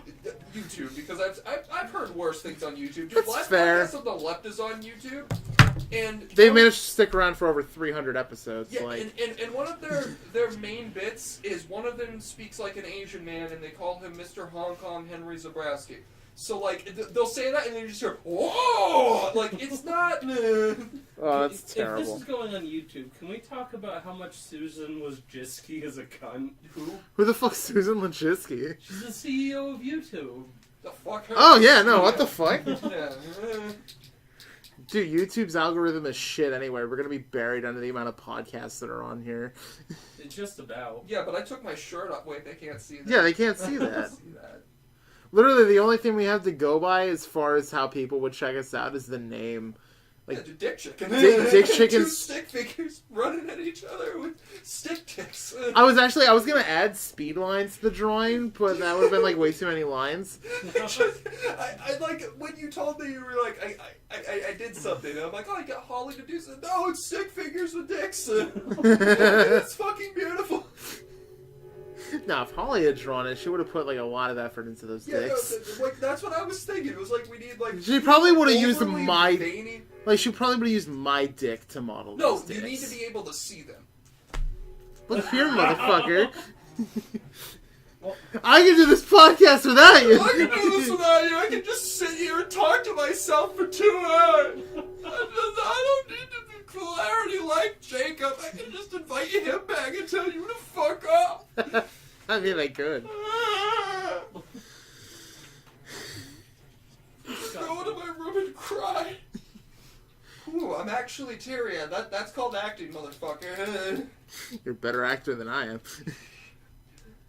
Better actor than my girlfriend, too. Oscar bait. Wait, no. Oscar bait. Worse actor than my girlfriend. That was my orgasm joke. But don't. Listen, if you can't tell a fake orgasm by now, you're fucking doing something wrong. Yeah, right? Or they're really good. They can be really convincing. Have you ever seen that scene from When Harry Met Sally? Oh, you mean the least convincing fake orgasm ever? Yeah, but it's I'll still have a what funny she's scene. having. Yeah, but it's still a really funny scene. Like, I've never seen that movie. Oh my I know God. what that scene is. Just like, has anyone actually seen the movie Say Anything? no, but everybody knows about the boombox scene. Yeah. Well, actually, no. You know what? A bunch of women from the 80s probably saw Say Anything. Yeah, and they're probably still crying about how they're now a barren wasteland that no one wants to love.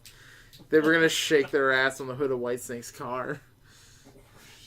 Is there anything in here that I can flip over that's not? Alright, I don't know, I'm up for alright, this. so did you guys want to hear about this fucking envelope that's addressed to my dad? Okay. Little English lesson. Okay. Defenestration Oh, dude, I know what defenestration is the official act of throwing someone out a window. So you're DJ Jazzy Jeffing it. You're fucking throwing him out. Yeah, no, that's what it should be called. In fact, D-Jazz Station. there are 2 historical wars, essentially, that were started with the defenestration of Prague. Oh, they Oh. threw it out a window? What they did is a bunch of Protestants came into Prague and into like the government building, and they were just throwing everyone out the fucking window. They were fucking sick of it. All I did Okay. was imagine the scene from Walk Hard where he walks into a bathroom with a line of sinks and he just keeps pulling them off of the wall. I've actually never seen Two Guys. Dude, you need to see that movie. It's like one of the best comedies that no one talks about because you've got that scene, you've got that, and you never once paid for drugs. Not once. And he just keeps repeating that while everybody else says the things that he's actually done to them. And you never No, once paid for drugs.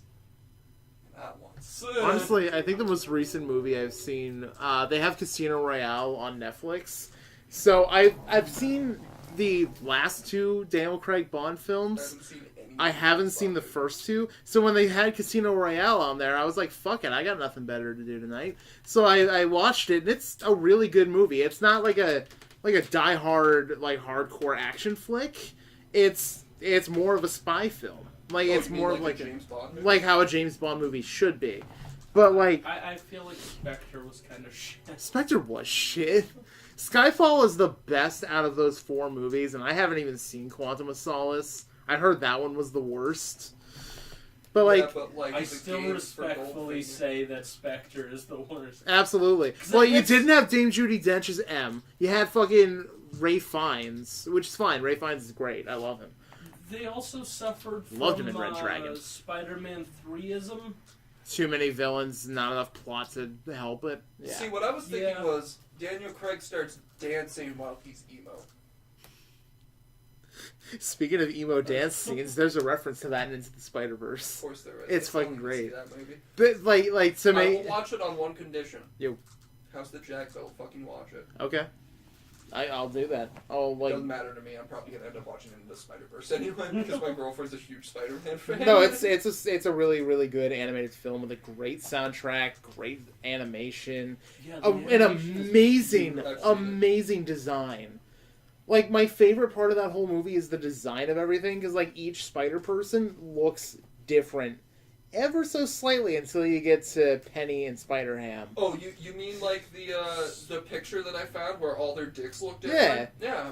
Well, like, because, like, Like, Miles What? looks... I didn't show you that one where it was Gwen in the middle and the three dicks? All the dicks looked different. See, I'm over here looking at the artistic merit of Rule 34. Well, you guys are just like, oh yeah, it's a penis. No, you don't understand how much detail goes into that, man. No, I'm Like- aware. Like, here's how I convince people to see Into the Spider-Verse. It's a beautifully animated movie. It looks great. It sounds great. And Nicolas Cage is Spider-Man Noir. Wait, really? Yes. Yes, really. And he uses 1930s lingo and slang. And he, like, has a fist fight with Tombstone where he calls him a stone-hard turtle slapper. Like, That's worth price of admission. it really is. Have either of you seen Mandy yet? No, but I've heard it's really good. I own it. I always fire it. But Like- it's Nicolas Cage as Nicolas Cage fighting a bunch of... Are we talking, like, Ghost Rider Nicolas Cage or, like, Mom and Dad Nicolas Cage? Like, what level of crazy are we dealing It's with? a revenge movie. Ooh. And he's the one putting out the revenge to the point where he meets up with an old friend, gets his fucking crossbow, makes a battle axe. Like, forges a battle A axe. crossbow. Yes. Yo. Fucking cool. And it's never mentioned who that man was. He just goes to this trailer. Like, I need it back, man.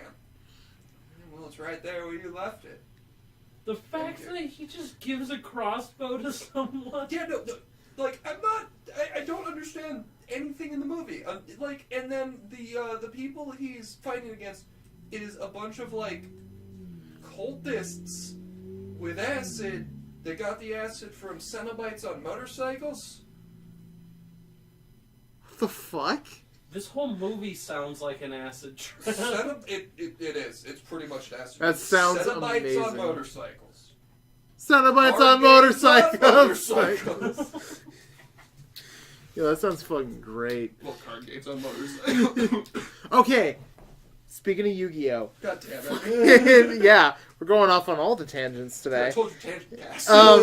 So, Holly and I The musical. downloaded Crunchyroll on the PS4 again, just to, like, see if they had the third season of My Hero Academia, because she loves that show, and she wanted to see if they had it. They have it. It's not dubbed, which she hates, because she can't Oh, read... you better I drop her. can't. No, she can't read subtitles fast enough to, like, figure out what's going on, so she prefers it dubbed just that way she knows what's going on. Subs not dubs. All the way. It depends. Like, I mean, there's certain I'm a shows sub, that have... so like I don't understand about DOMs. So like it's This is fucking... Alright, so while we were looking through the cat... While we were looking through, like, Damn it, all I was the... hoping you were dumb. While we were looking through, like, all the I shows... brought my extension cord and everything, and the clamps. While we were looking through all the shows that Fuzzy Crunchyroll cups. has, like, we saw, like... JoJo's Bizarre Adventure, One Piece, Boruto, all that shit, My Hero Yeah, well, Academia. why didn't they? They make have a an new- anime about Boruto's dad. They have a new Yu-Gi-Oh show where everything takes Fucking place... kidding me? Dude, He's fuck too off. used to me. God damn it. They have a new Yu-Gi-Oh show where everything is in VR now. Seriously? Yes. I'm dead serious. I don't know how. I don't know why. But, like, it's in VR now, and it looks like Tron, and it looks fucking terrible. I can't even remember the name of it. It's new technology. Give them time. Well, like, because, like, you made the natural progression from basic card games to card games with holograms. To card games on To motorcycles. card games in simulated cities with the holograms, to card games on motorcycles, no. to No, Beyblade. roll that back again. Card games on motorcycles.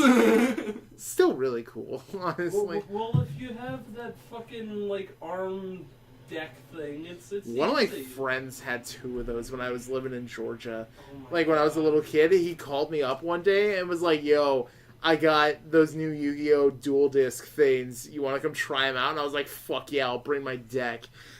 Yeah, but like, did they have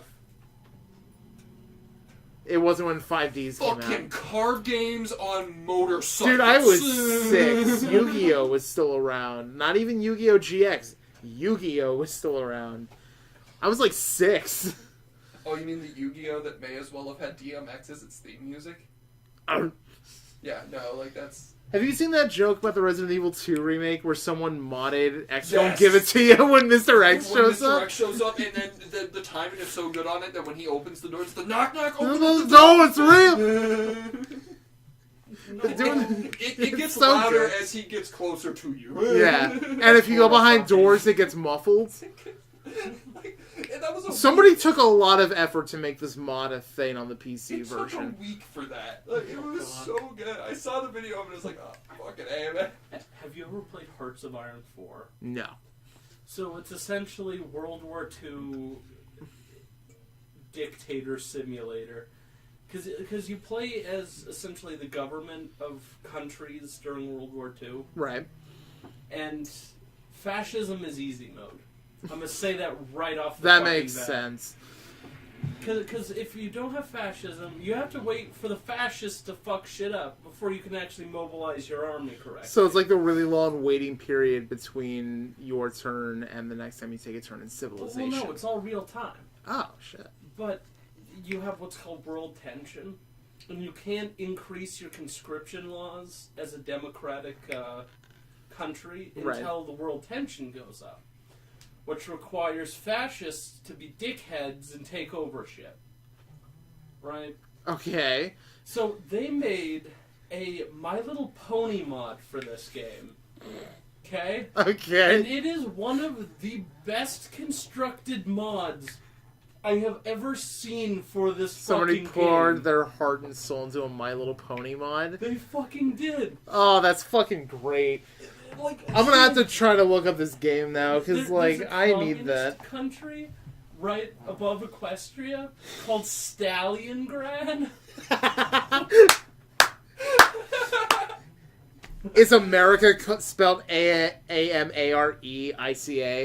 No, America? It is literally in the My Little Pony universe. Oh, that sucks. Stalliongrad's great, though. Oh my Like, if they God. just changed the names to, like, horse puns, like, They have, like- America. They have a griffin person that's supposed to be at Italy, so the leader is Biccolini. And it's like fucking word. I think my favorite is watching some of the like news pop-ups. Like there was an explosion in New Maryland that killed 2,500 ponies. That's fucking great. Oh my god. The devastation was total in Skyrim mods ain't got shit on Hearts of Iron 4. Oh, Yeah, but like, they have the X gonna give it to you, man. That is a close Or- contender. They have one where all of Italy's sound effects are replaced by Mario sound effects. Oh, that's See, that's great. what I was just about to mention. Have either of you seen the video of Elder Scrolls 3 Morrowind where someone replaced all the sounds with the Tim Allen grunt from Home Improvement? No? So it's like, what? What? It's just that. So at the start, it just starts with, and then everything is overlapped, and it's just, Sounds like a nightmare. Sounds like the Skyrim mods where you replace all the dragon sound effects with Macho Man Randy Savage. Oh my God, that Yes. sounds fucking- Thomas the Tank Engine. Thomas the Tank Engine with Macho Man Randy Savage sounds. Oh god. Ooh, yeah! Time to snap into a Slim Jim. Snap into the spice. No. Oh, Dolan, you're super big into the horror shit. Did you hear about the Twilight Zone reboot that they're doing on CBS? Ooh. Yeah. Too bad. I'm they don't wanna excited. pay for their bullshit subscription I don't. service. Like, literally, the only reason I would is for Twilight Zone, because I don't give a shit about Star Trek Discovery. I saw the first 3 episodes of it, thought it looked like ass, and it was ass. See, the thing And I is, you're like, can't watch it. it's the first black captain ever. I'm like, no, it's fucking not. Oh, yeah. Yeah, because nobody remembers the dude from DS9. Like, Motherfucker. Oh no.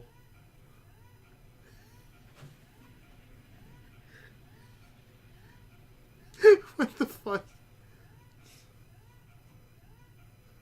Why is it just on a constant loop?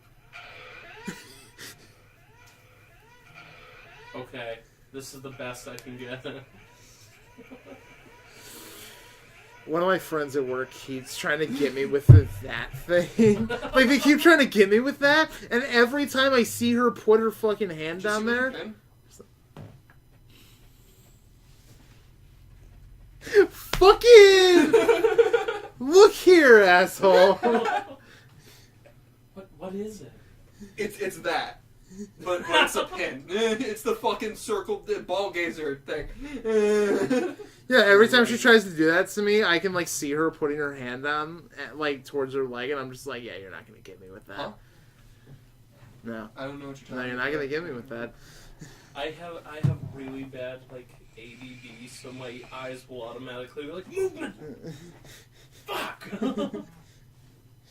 Enemy movement. Enemy movement. Oh, yeah, Dalton, have you ever played the Mario and Rabbids Kingdom Battle? No, I didn't on the like it. Switch? Really? Yeah. I thought it was a lot of fun. Honestly, it was fun to begin with. Honestly, it's probably just because I played XCOM 2, and I really liked XCOM 2. You fucker. Like, honestly... I have like 5 of those in here. Like, if people want, like, really fun, like, strategy RPGs, I would seriously recommend XCOM. Only because, like, XCOM's fucking great. Like... I've heard XCOM 2 is even better. It's so good. I got it for free because of the PlayStation Plus thing. What, 2 was? Yeah. Oh, fuck. At one point, like, last year, I think. But no, I got it free, so I was like, fuck it, I'll try XCOM 2, whatever. And I made it like a third of the way through that game before I got sidetracked and lost track of what I was doing, and then I was like, I'll just play it later. So then I deleted it. It's fun. Well, the games for this month are complete ass. The other thing that, like, really angered me weirdly was when you were like, yeah, you guys want to stream Resident Evil 4, 5, or 6? And I was like, you got one good game. Okay, but it was a $20 bundle for the 3 of them. Well, no, you got one good game and a great game, because 4 is amazing. But what people don't realize is once you reach the halfway point of that game, fucking everything goes bananas, and you start fighting Napoleon for some reason? Yeah! Was it Napoleon? I always thought it was like Frederick the Great. Salazar. Yeah. Salazar has like this whole Napoleon thing. Not Salazar. Not Salazar was the wizard dude. Salazar is the main villain. Sadler. Sadler was the Napoleon midget. No, Yeah, Sadler is the main villain. Salazar is the Napoleon midget. He's like the Napoleon. I didn't think he was a Napoleon. I always saw him as like a Frederick the Great knockoff. Nah, he's got like Napoleon because he was way more French. He's got like serious Napoleon vibes. And he's got the French accent and everything. So like I always kind of saw him as like a little midget Napoleon. But then you got the spine dude, which no, okay, no. You know what's fucking weird though is like the progression of Leon's character throughout Resident Evil. Because like in Resident Evil 2, you've got this rookie cop who's like kind of a wisecracker and has no idea what he's doing, just terrified. Resident Evil 4 comes along and he's just an action hero badass who makes one-liners left and right. And that's fucking great. And then in Resident Evil 6, he's a depressed alcoholic. This is the I mean, president's after all the shit he's went through. Yeah, but like, why did they change his character so drastically to turn him into some depressed alcoholic? After Resident Evil 4, yeah, dealing with he was Ashley, still a wisecracker in RE4. RE4. Yeah, but he got to fuck her afterwards. No, he didn't. Yeah, he did. Remember when they're driving off on the fucking... Yeah, he doesn't have eyes for Ashley. He has eyes for Ada. You ready for some overtime? Nah, see, the only person he'd ever want to fuck is Ada. Except now I'm totally on board with those jokes about Chris trying to force Leon into fucking Claire. Because in the remake, they add some extra lines. They give him like some kind of like romantic tension. And somebody made a complete joke out of it. Yeah, I got an extension cord back here. Plug it into that. Okay. But no, like, people have been trying to make jokes out of it recently where, like, where the entire joke is Chris trying to hunt down Leon to get him to fuck Claire because the Redfield bloodline must continue. And one of the jokes is literally, Leon, please, you have to fuck my sister. Like, I can't do it. It'll come out all retarded. It's so funny. Hey, did it not charge the whole time? Incest has never done anything wrong. Just look at the Habsburgs. Just look at James Galpin. Dalton knows who that is. But no, like Leon. Oh, fuck off. Yeah, Leon's Leon's character progression in Resident Evil is just so fucking weird. I can't. Welcome to Dick Chicken. Jacob, Holly, Jacob. Sorry, my house is a mess. Or the house is a mess. Well, I was gonna say it's not much of a mess. It's just cluttered. Does it smell weird? No. I can't tell. Not you. You live here. It didn't before I came in. Smells like that. You know what AIDS So, smells yeah. like? Yeah. It smells like AIDS. You know what like AIDS smells like? Like Africa? Probably. Freddie Mercury joke. Honestly, I was about to make a gay bar joke. There's some difference. Oh man. In between Africa and a gay bar? There's a few. First of all, most gay bars have food. Freddie Mercury in a gay bar. I'm pretty sure every gay bar Freddie has food. Mercury in a gay bar. The difference is the amount of. Oh wait. Gay bars hold less men. There we go. That's. At least you don't have to run the risk of an uncircumcised man in the gay Why bar. is it that every time Holly shows up, everything gets like 50 times more offensive?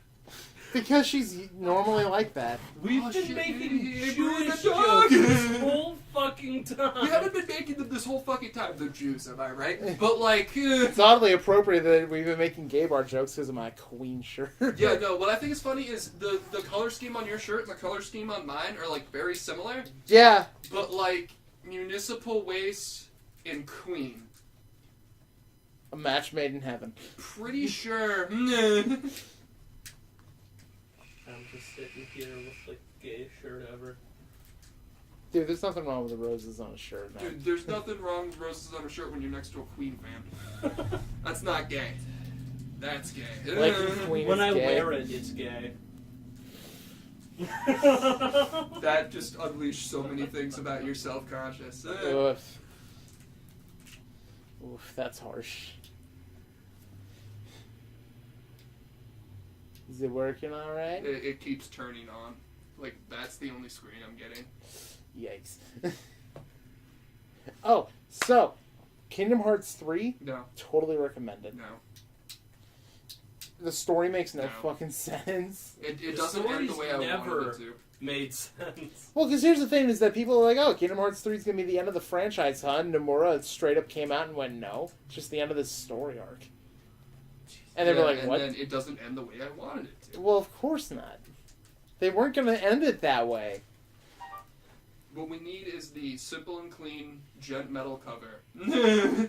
With everyone in a white room walking into a doorway, and then it just ends. God, and you got fucking... Wait, no, it was Sanctuary. It wasn't simple and clean. Yeah, it was Sanctuary.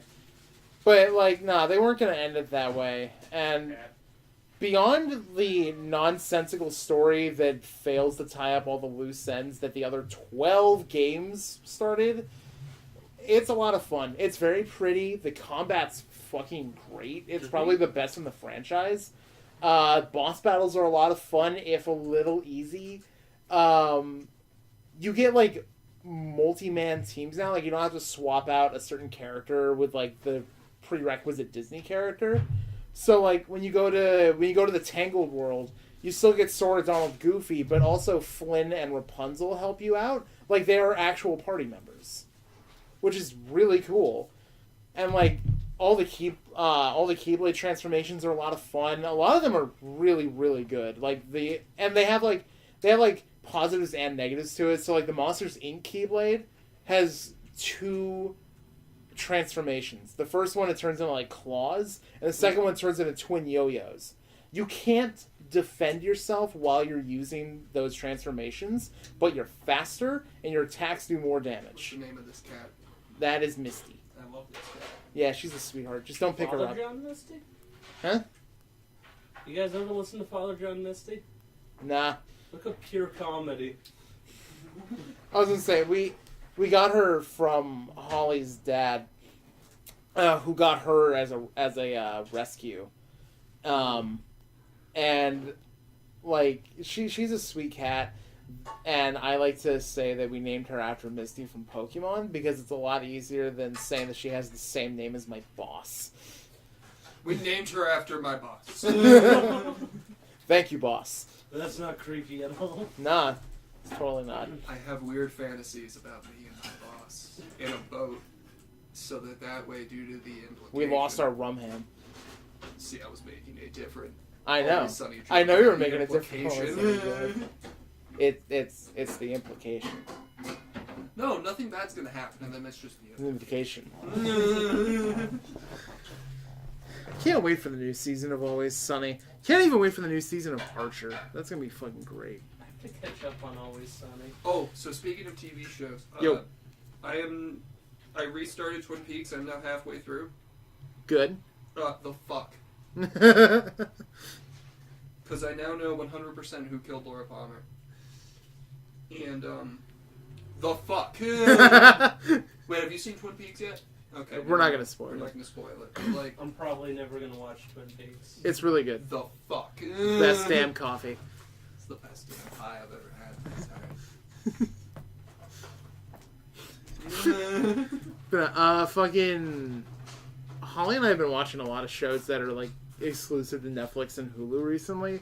Have you seen Hill House yet? No, I did see. Lilyhammer. No, I did see the first 6 episodes of Sex Education though. How is it? It's really funny.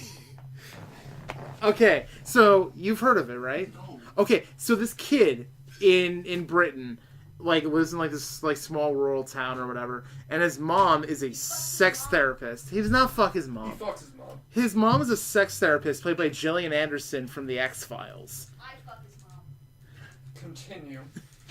It's basically just an entire story about his sexual awakening while also helping people figure out their sexual awakenings and like their problems within their sex lives. So is this like a sex cult thing? It's not exactly, but it's very, very funny. It's very well written. There's an entire episode dedicated to them trying to help this one popular chick give good blowjobs because every time she has a dick in her mouth, she vomits. Oh, God. Dude, I've had a chick vomit on my dick before.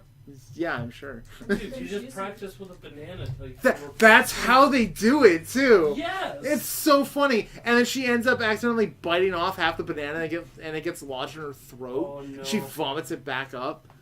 And then everybody wanna starts watch this. vomiting. Seriously, it's so funny. It's really good. But we watched that. You gotta We put a condom over the banana Yeah, so it put doesn't a fall condom apart. on the we finished She-Ra. Use an unripe banana. That's how you do it. Right. We finished She-Ra, Princesses of Power. Oh, blowjob. She-Ra's really good. The She-Ra cartoon's great. Holly can vouch for the new Carmen Sandiego cartoon But because where I in the haven't world finished is it. Carmen Sandiego? Fucking dead. she's Leave her on. alone. We have a pop figure of her What now. the fuck? I thought you was just gonna climb into the cabinet. Oh, we found her.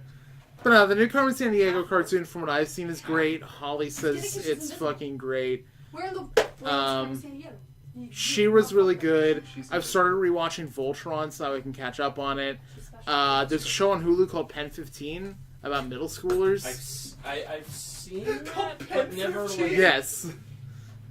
We watched like the first 2 episodes. It was pretty good. I watched the first 4 episodes. Well, good for you. Fucking Pen 15 I need to catch up on the Marvel Netflix shows because I no. haven't finished those yet. Who's into Steven Universe here? Both of us. It's a trash show for garbage people. It's a pretty decent show if you get past the toxic fan base. No, I can't even get. It's not even the fan base. Okay. I feel like there's nothing wrong with teaching kids about sexuality too early and like discovering who you are as a person. I think there's a lot. They need to do wrong it better. with They a do need lot to of do it shit. better. Okay. That's my main gripe. Let's also talk about the implied rape that happens quite a bit. Well, nobody ever said it was strictly for kids. Speaking of shows that aren't strictly for It kids that were on kind of Cartoon is Network, supposed to Hulu be. has The Misadventures of Flapjack.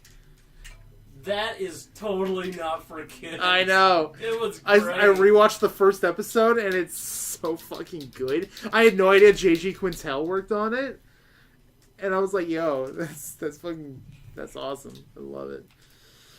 That's great." Have you seen Fritz the Cat? Yep. Oh, Oh, it's so good. I saw Fritz the Cat. Fun fact. Holly and I actually checked out the most recent TMNT cartoon. Is it good? The 2D one. It's good. It's pretty good. Have you seen the comics? Yeah, we actually have a collected first volume of the original comic in color, and we have one in black and white. Nice. We've got a whole bunch of TMNT pop figures. We've got merch. We've got the movies. Well, technically, that's my collection. The Batman TMNT crossover comic. A separate TMNT comic. Would you tell him about the other one that we have? Yes, I have just two of showed him. those. I just showed him. And they have alternate covers. Do you know what the other one is? No. It's probably in the office. You guys have an office? Yeah. It's that second bedroom. Why do you guys have an office? Because we needed a place to put our desks and computers. Fucking weird. So we made an office. But I wish I had an office. I have one. I tell people to step into it. And No, that's my closet. I straight up asked my coworkers at one point, like, yo, who's your... So you're stuck in the closet? I've been stuck in the closet. So I asked my coworkers at one point, like, yo, who's your favorite Ninja Turtles? And a lot of my coworkers were like, oh yeah, Raphael's the best one. One of my friends was like, Michelangelo. Donnie's pretty good. I said that you like Michelangelo. And then one of my friends pipes up with, I like Leonardo. And I'm like, the fuck? Tell him to kill himself. I did. Leonardo DiCaprio is my favorite Ninja Turtle. Dude, my favorite is, Venus de Milo? no, Don't. we don't talk about that. I talk about that. Talk about that slut. Is, Corey Feldman? Oh yeah, he was in the first movie, Corey wasn't he? Feldman. Yeah. But no, she was like, yeah, no, I really like Leonardo. And I'm like, why? She was like, he's the leader of the team. And I was like, yeah, that makes him the most boring. He has no personality. He has no personality other than he's an asshole who doesn't listen. The best version of Leonardo is when Donatello goes back in time, or like escapes from the time frame that he's at when they're teenagers, and it's like the apocalyptic version where Shredder takes over the world. And Isn't he like a robot? That's the best version of Leo because he's a depressed piece of shit. Good. He's a depressed I'm the big dick G. He's a depressed piece of shit that's voiced by Seth Green. That's a cute Leonardo, but he's still Leo in the 2012 CG show was voiced by like 3 different people, and the most recent one before the show ended was Seth Green, and he was pretty good. He was a pretty good fit. Rogan. No, Sean Astin voiced Raphael. Seth Green was Leo. No, Sean Astin's a great Raphael. Seth Rogen phone. Dude, Seth Rogen in the Seth Ninja Rogen. Turtles thing, yo, I'd watch that. I'd watch that in a heartbeat. Then you know what? No, Seth Rogen as Krang. No, he like. We have to stop the turtles so I can get a new body. The fucking 2012 CG show had constant Crane enemies. And there was like the 2 leaders of the Crane Empire, which were Crane Prime and Crane Subprime, voiced by Roseanne Barr and Gilbert Gottfried. Those both make sense. It was so good. Gilbert Gottfried was Crane Subprime, and he was my favorite character throughout like the entire like 2nd or 3rd season that he was in. Yeah, if I close my eyes, I could see a parrot screaming at the turtles. That's all I can see. Ah! Actually, speaking of Aladdin, how about that new genie? Throw me the lamp! Throw me the lamp! But no, fucking... Honestly, I'm sick to death of fucking Will Smith. That atrocious CG Will Smith genie. Oh, looks, you mean Will Smith playing Will Smith, but he's a genie now? But he's inflation he only fetish? plays Will Smith. There's only been one movie where I believe what he's acting. Pursuit of Happiness? Nope. Really? 7 pounds. I don't think I saw that one. It's like Pursuit of Happiness, but way more depressing. Oh, fun! As if Pursuit of Happiness wasn't depressing enough. We have one on VHS. What, Pursuit of Happiness? Those are mostly- We also have Digimon the movie. We also Does have. anybody Did you hear remember Digimon? What's Digimon? I do. Hey Digimon, hey Digimon. Okay, have any of you watched Hellsing? Yes. The anime? Yeah. Hellsing, yes. Which one? Like the original or Ultimate? Original. Original? Okay, yeah. Did you know the dude who made, like, Hellsing, the manga, actually directed a couple episodes of Digimon? They're probably the more demented, fucked up ones. They really are. That sounds like fun. I'd watch that. I actually, now I that... probably already have. I'll say, I've seen so many things with Crispin Freeman voicing characters recently that I hear his voice everywhere. Because he's in fucking Overwatch, he's in Hellsing, he's in, like, a whole bunch. Who's he in Hellsing? Alucard. Really? Yeah. Fucking, he voices Winston in Overwatch. Yeah. Good to know. Yeah, right? He's had a pretty good Abridged fucking it, career. though. I saw the ending to the Abridged series, and that was a really good way to go out. The entire Let me series have is some suck. fantastic. It really is. I like It's how a you shame said it took that. so long. I like how you said that and you looked at everybody in the room before you looked at me. I'm Why the sorry. fuck my pee hard? Why the fuck my PPR? I yelled that at my mom yesterday. Why? I don't remember. I just remember, why the fuck my pee hard? And she's just in the room like, what the fuck are you talking about? Like, oh, I forgot you're my mom. Oh, yikes. Forgot Like, I'm not living with my friends. I forgot I can't just yell these things. Why the fuck's Why the everyone... fuck my pee hard? Why the fuck's everyone got AIDS? Or whatever. The musical. Everybody has AIDS. Yeah, it's just red. It's just red. Oh. Why the fuck I got AIDS? Because you fucked a bitch that got AIDS. Because you fucked a monkey again. That's the only gay people can get AIDS, don't you know? Yeah. Gay people and monkey fuckers. Yeah? Or Confirmed by or the Catholic Church. And everything they say is true as fuck. 100%. well, did you see that at one point the Pope straight up said that babies, when they die, they don't go to heaven or hell, they go to purgatory? Yeah. Because they're just lost souls. It's lost XP. Now, see, if you pray for souls in purgatory, they do go to heaven. Which is actually how the... Yeah, but who gives a shit about babies? That, like... No, that's how Halloween actually became knocking on doors and asking random strangers for candy. It was like a ransom job, right? They'd go in and they'd be like, yo, give me some fucking spice cake or some asshole isn't getting to heaven tonight.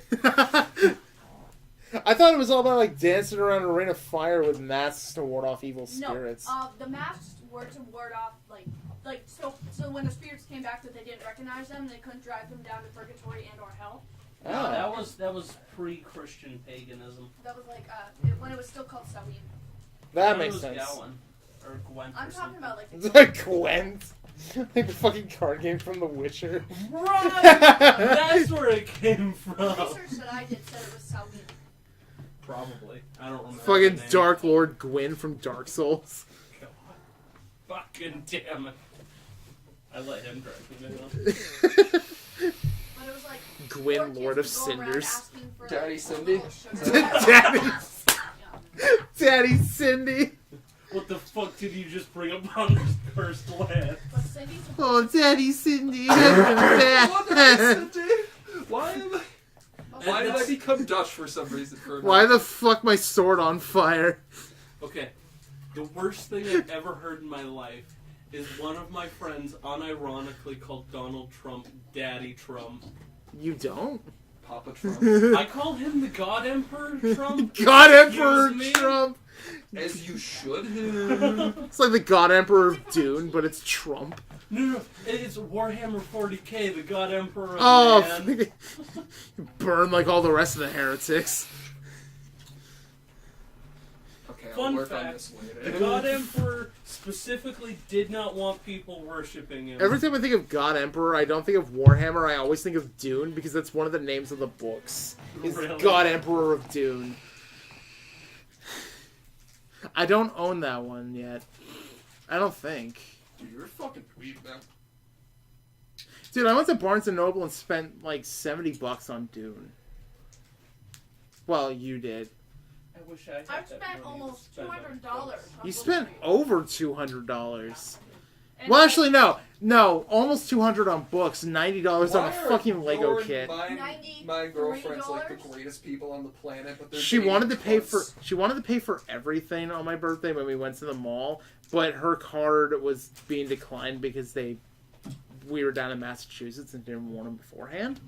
So I paid for a bunch of shit in the mall, but once we got to Barnes & Noble, she paid for like mostly everything. Yeah, but can we just... She did that for you, and then a few days later, my girlfriend had a scavenger hunt for fucking Valentine's Day, and it ended with her telling me she bought us tickets to go see Every Time I Die Mastodon and Coheed in June. Oh, you're going to see that? Fuck yeah, I'm going to go see I was it. honestly She gonna doesn't s- like either, any I of was those honestly I gonna was send that to part you. of that, She was a part of that. I know. Part of that. I was gonna send that to you to be like, yo, dude, you want to go see Coheed? But No, I'm like, already going to go see fucking Coheed. dude, I'm gonna buy tickets for that. Like, Like, I want to go see Coheed in I Cambria. have that one, and then before I go, I want to get the Every Time I Die eye on my middle finger. Nice. Just so I could like flip them off, and then that guy's flipping us off, and then they just see the eye, and they're like, "Oh yeah, that guy." Oh, yeah, it's cool.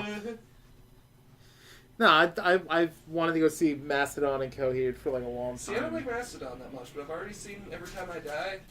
They're fucking brutal. Sounds like fun. I'd say honestly, we were gonna go to Boston Calling in May, but their set list this year for acts for Oh, you the mean whole Odessa? weekend. Besides Odessa and Chromeo, I literally don't want to go for anybody except for 21 Pilots for her. And Tame Impala. Okay, I'd go see Tame Impala. I used to like them when I was in high school. When you were an I found edgy out- edgelord. Yeah, they're kind of pretentious and a little bit not as good as I thought they were. That's that fair. being said, I did almost kill myself to car radio, so like, I I respect get that because So there you go.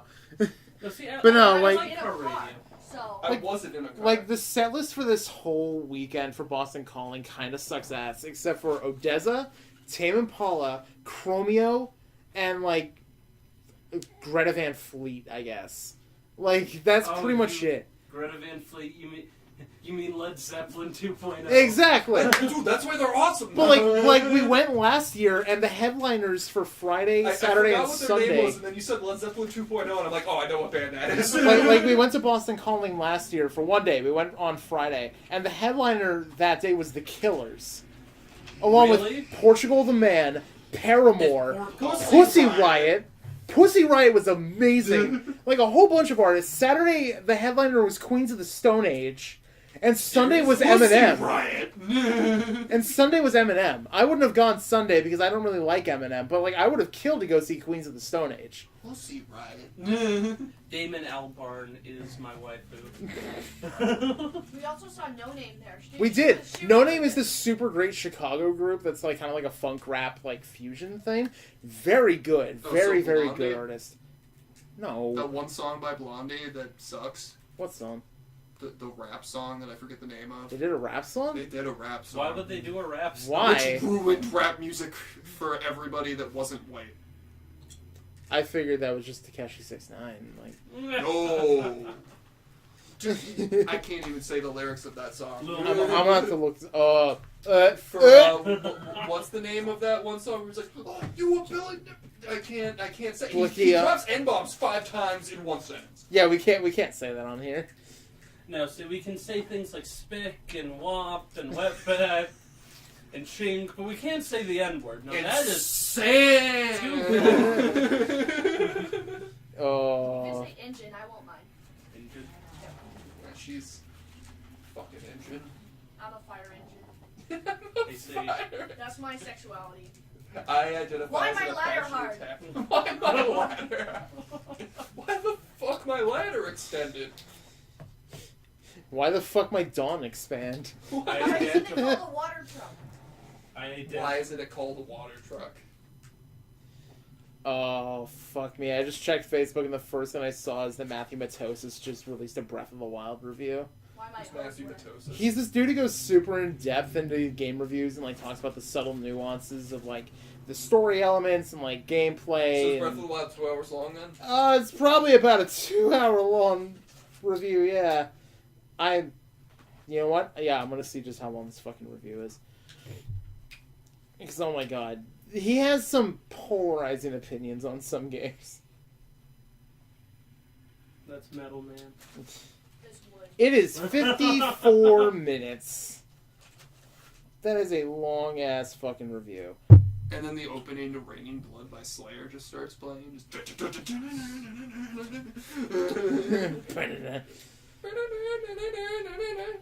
I can't listen to Slayer after high school. Because there's this one dude, right? He introduced me to Satanism, But he is like the worst person I've ever met. Oh. I swear to God, he never took a shower our entire high school career. Did he wear leather black trench coats and had greasy long hair? No. It's like a leather punker jacket. Oh, that's even worse. And there's like chains everywhere. Wow, what a fucking edgelord. He was a fucking edgelord. He'd listen to shit like, God, who Yeah, who the wrote, fuck listens to that fucking band? who wrote the song I Come Blood? Oh, Dalton, who wrote I Cannibal Come Blood? Corpse? Cannibal Was Corpse. it- I fucking love Okay. Cannibal Corpse. Blair Cannibal Yeah, but it's Corpse edgelord, dude. in like the middle of our lunch. Oh, he was the most repulsive. Like, nah, fucking... See, I never had people that edgy when I was in high school. On the other hand, we did have literally every other kind of high schooler under the sun. Oh, dude, Ape Like- Out's finally out on Switch. What is? Ape Out? Is The that hell's like Ape Ape Out? Escape? Is that Apple Scapple? No. Oh.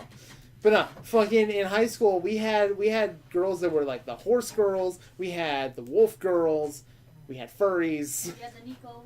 we had weebs. Furries? We had fucking furries and We have weebs. furries? So I One actually caught specifically. a furry talking to our art teacher about a furry convention that she was going to go to, and it was one of those sex ones. And I Oh, explained God. it to the You teacher. mean a furry and then convention? Yeah. You mean Like- furry like- dick Did you convention? say furry She was convention? talking about the after party she was going to go to and everything. No. And I was like, and the only way I know about that is Bob's Burgers. Anyway, Welcome to furry dick convention. so what are you doing? Calling someone, I think. I actually watched like an hour and a half video on the history of furries. Oh, why? It's horrifying. Did it bring up Chris Chan at all? He's not a furry, but like, It didn't, but it talked about like FurCon, Anthrocon So Atlanta, like, I spoke or to whatever the the fuck it teacher. is. Rainforest. I spoke to the art teacher about this, and she talked to her about it. She's like, "Oh yeah, I'm very well aware of what's gonna happen." Yikes. What's this Just like, person? oh, She was like, 18. yeah, She was Alright. 18. She was like, she wasn't held back or anything. She was just like in that weird. she was just a weirdo. No, don't be that mean. No, she was just a It's weirdo. like where you're We eight. have How- some people who follow us on our Twitch stream, and they're furries. So Yeah, I try not know. to be that much of a dick. Yeah, I know. There are weird furries, and then there aren't weird furries. We do There's a not fine line. condemn any form of sexual deviance as long as it's between two consenting adults. Exactly. But you know, And it's animals not can't public. consent, so. True. We're gonna have to say that right out. Animals cannot consent. I do not care how much peanut butter you slather on your genitals. Like that one chick who had sex with her dog.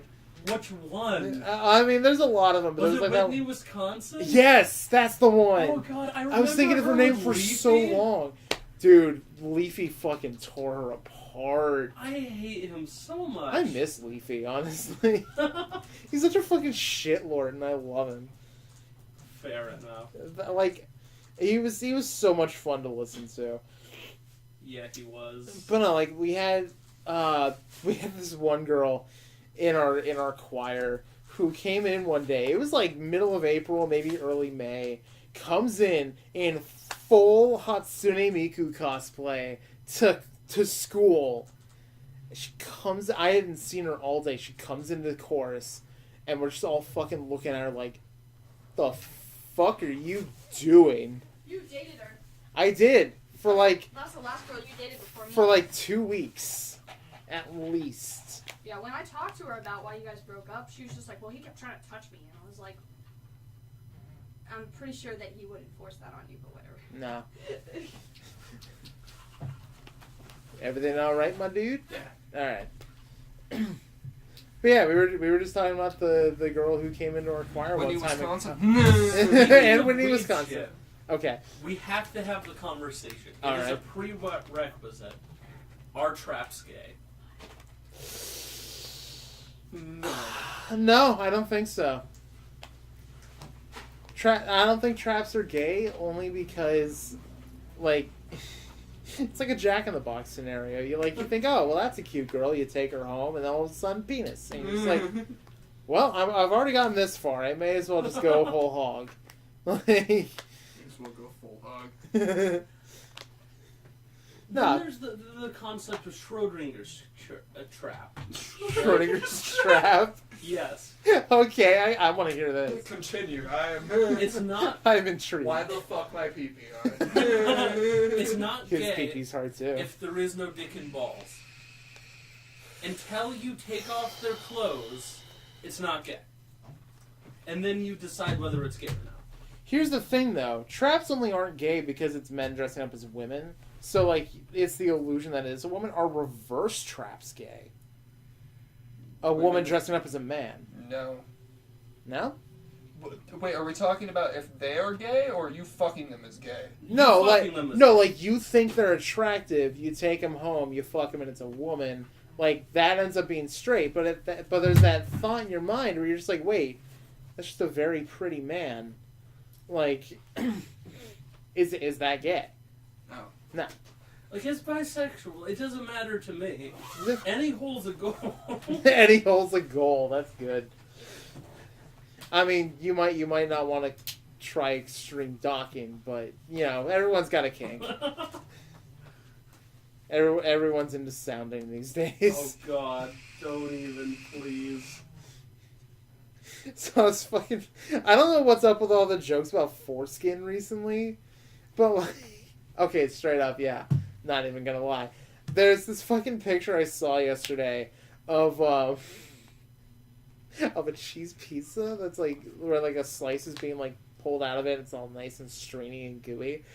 And the thing above it said, when you go 10 days without a shower and you peel back your foreskin. No. There's jokes like that everywhere these days. And there's jokes about ex's fucking kid Gekume going for his circumcision. And like everyone wants a piece of his foreskin. It's fucking Fun fact, disgusting. in some African cultures, there is a thing. You're circumcised at birth, and then it's wrapped up and pickled until you turn an adult. And then you're supposed to take it and eat it. And that's how you become a man in that culture. That sounds about as fucked up as the women who eat their own placenta. Like, There's a lot of nutrients in a placenta. I mean, there are, but that's still fucking disgusting. There's a lot of nutrients. Still not as bad as people who make tea out of their period blood. Still a better love Those story are than fucking Twilight. disgusting. Either way, yeah, all of those are better love stories than Twilight. I've loved the fact that like nobody hates Twilight more than the people who were actually in Twilight. Like, especially Robert Pattinson. He fucking despises Twilight. Dude, it's a garbage book made into an even more garbage movie. That managed to gross like billions of dollars. If not billions, then like literally hundreds of millions. It's 50 Shades of Grey for tweens. Well, 50 Shades of Grey was a Twilight fan fiction when it started. I'm well aware of It's that. so funny. It like I remember one time the library downtown here does walk-ins every once in a while. So back when I was still in high school, like about I want to say about 15, 16, give or take. I went to one of the walk-ins, and one of my friends and I like go upstairs into the main floor, and she pulls out a fucking copy of 50 Shades of Grey, flips to a random page, looks at a paragraph, and goes, "All right, I want you to read that and tell me that's not the worst piece of shit you've ever read." And I was like, "Okay." So I read it, and then I just kept reading it because I wanted to see how far that train wreck kept going. I made I it, don't like, make love. I fuck. Fuck. Or Hard. I'm 50 Shades of fucked up. The line, King Misfit whipped out his hellacious cock. Stop.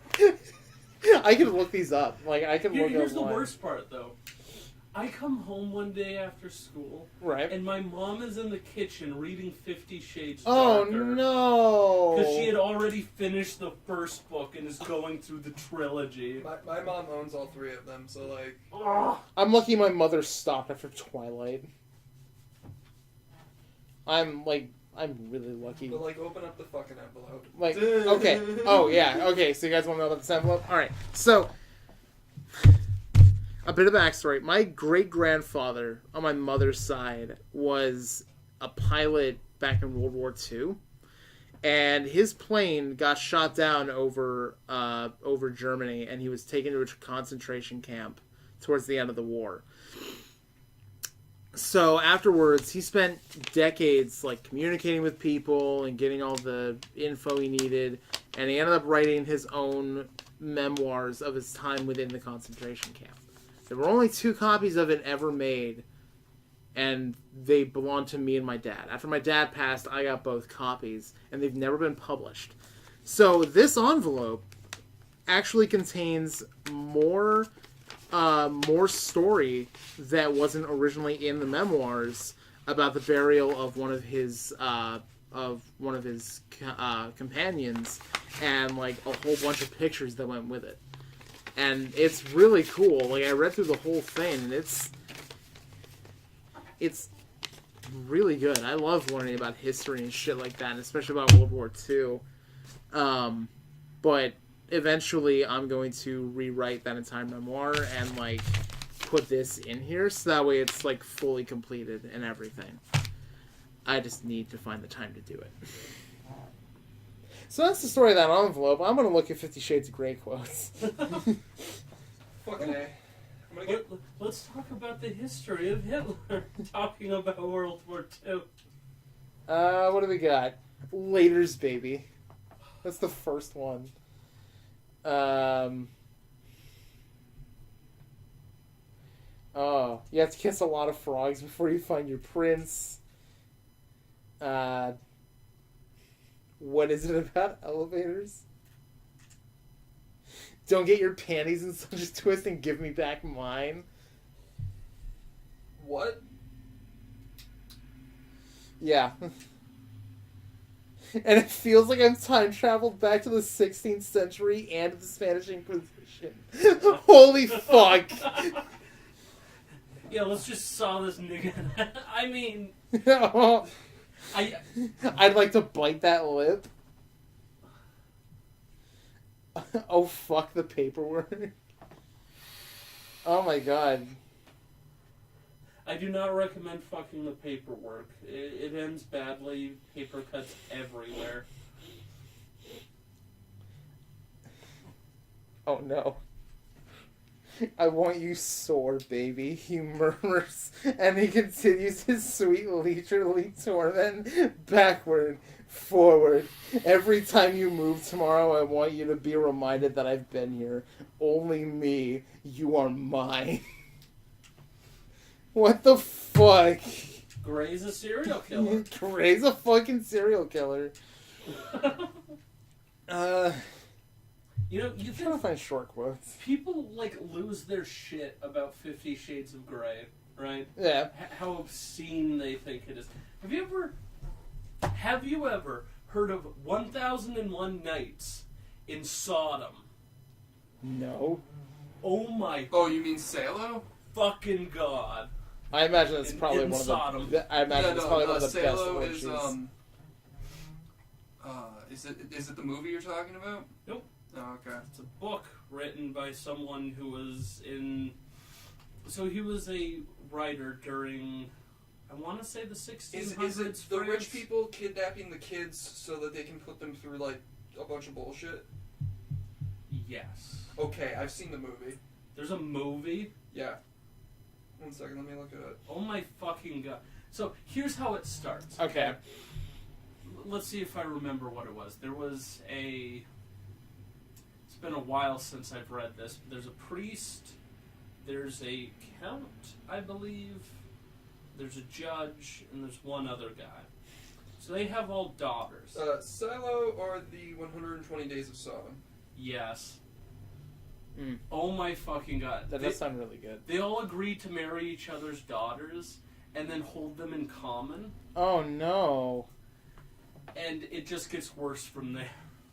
In World War II, Italy, 4 fascist libertines round up 9 adolescent boys and girls and subject them to 120 days of physical, mental, and sexual torture. Jesus Christ. Yeah, no, it's fucked up. It is beyond fucked up. You know what's always super funny? I think it was the 1700s it was written. I want to say 1700s or I don't know. 1600s. I know the movie takes place in World War II. Right. Oh my god. Because what happened was the author was imprisoned for obscene publications So he's like, obscene. I'll show you fucking obscene. And then he writes that shit. Yeah. Christ, that's... Oh, man, that's fucked. Oh, my God. Actually, no. You know what? You know what's worse than romanticizing 50 Shades of Grey, just in general? Romanticizing Silo? No. Well, I mean, that is easily the worst. I was going to say... The greatest book ever I written. was going to say the people who romanticize Joker and Harley Quinn. Well, clearly it's a good relationship because, like, they're so... He beats her because he loves her. Oh my god. The psychological torture shows how much he cares. No. Honestly, like, I hate Suicide Squad for a lot of reasons. I mostly The hate only it. good thing about it is the soundtrack. Yes, And that's true. Not even the soundtrack. That's not even the movie's, like... It's not because of the movie. They're just like, okay, let's take a bunch of fucking songs that people like. Well, no, Okay, but when I say that, I mean, like, Purple Lamborghini, which was specifically made for that movie. Okay, but let's focus on this, though. Suicide Squad is an Oscar winner. Why? It won the Oscar for, I think it was Best Costume Design or Best Makeup. Neither of those are true. I know, but it still won an Oscar. What are we, some Suicide Squad? Well, I hope you are, so you can all fucking kill yourself. This is Slipknot, and he's gone. Yeah, basically. And he's dead. Like, they could have picked... Obviously, like, there's a lot of things that are wrong with that movie. Like, the fact that they got a trailer house to edit the whole movie. Oh, yeah. Joker I and thought they were making a trailer. Joker and Harley Quinn's relationship. Jared Leto as the Joker. It's a fine concept. The idea is that they executed it wrong, because the Joker shouldn't be covered head to toe in tattoos that are, like, baseline symbolism that even a 5-year-old can figure out. I know. Like, that's fucking stupid. The only thing I can clarify as being a good idea was giving him the metal fillings, because after getting your teeth punched out by Batman so many times, you're probably going to need something more durable. The hand tattoo was also cool, though. Okay, that one's not bad. The ha-has, like, across his shoulder was kind of okay. You like that? Like the font they had in it was very much like the Killing Joke comic font when he's first revealed. That was a nice touch. Other than that, every other tattoo sucks ass on that character. Like, the worst part is, like, he's so trying to, like, hack Heath Ledger's style. Yeah. And the thing is Heath Ledger was a fantastic Joker, in my opinion. Right? Yeah. He showed that the Joker isn't just a person, he's an idea. He showed that.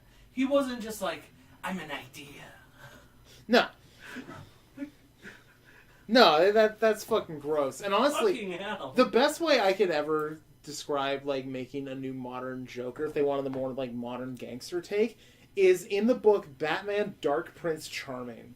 The guy who did the art for that book redesigned the Joker in such an interesting, like, modernized way that it looks fucking spectacular. And he has tattoos in that one, but he's got, like, 2.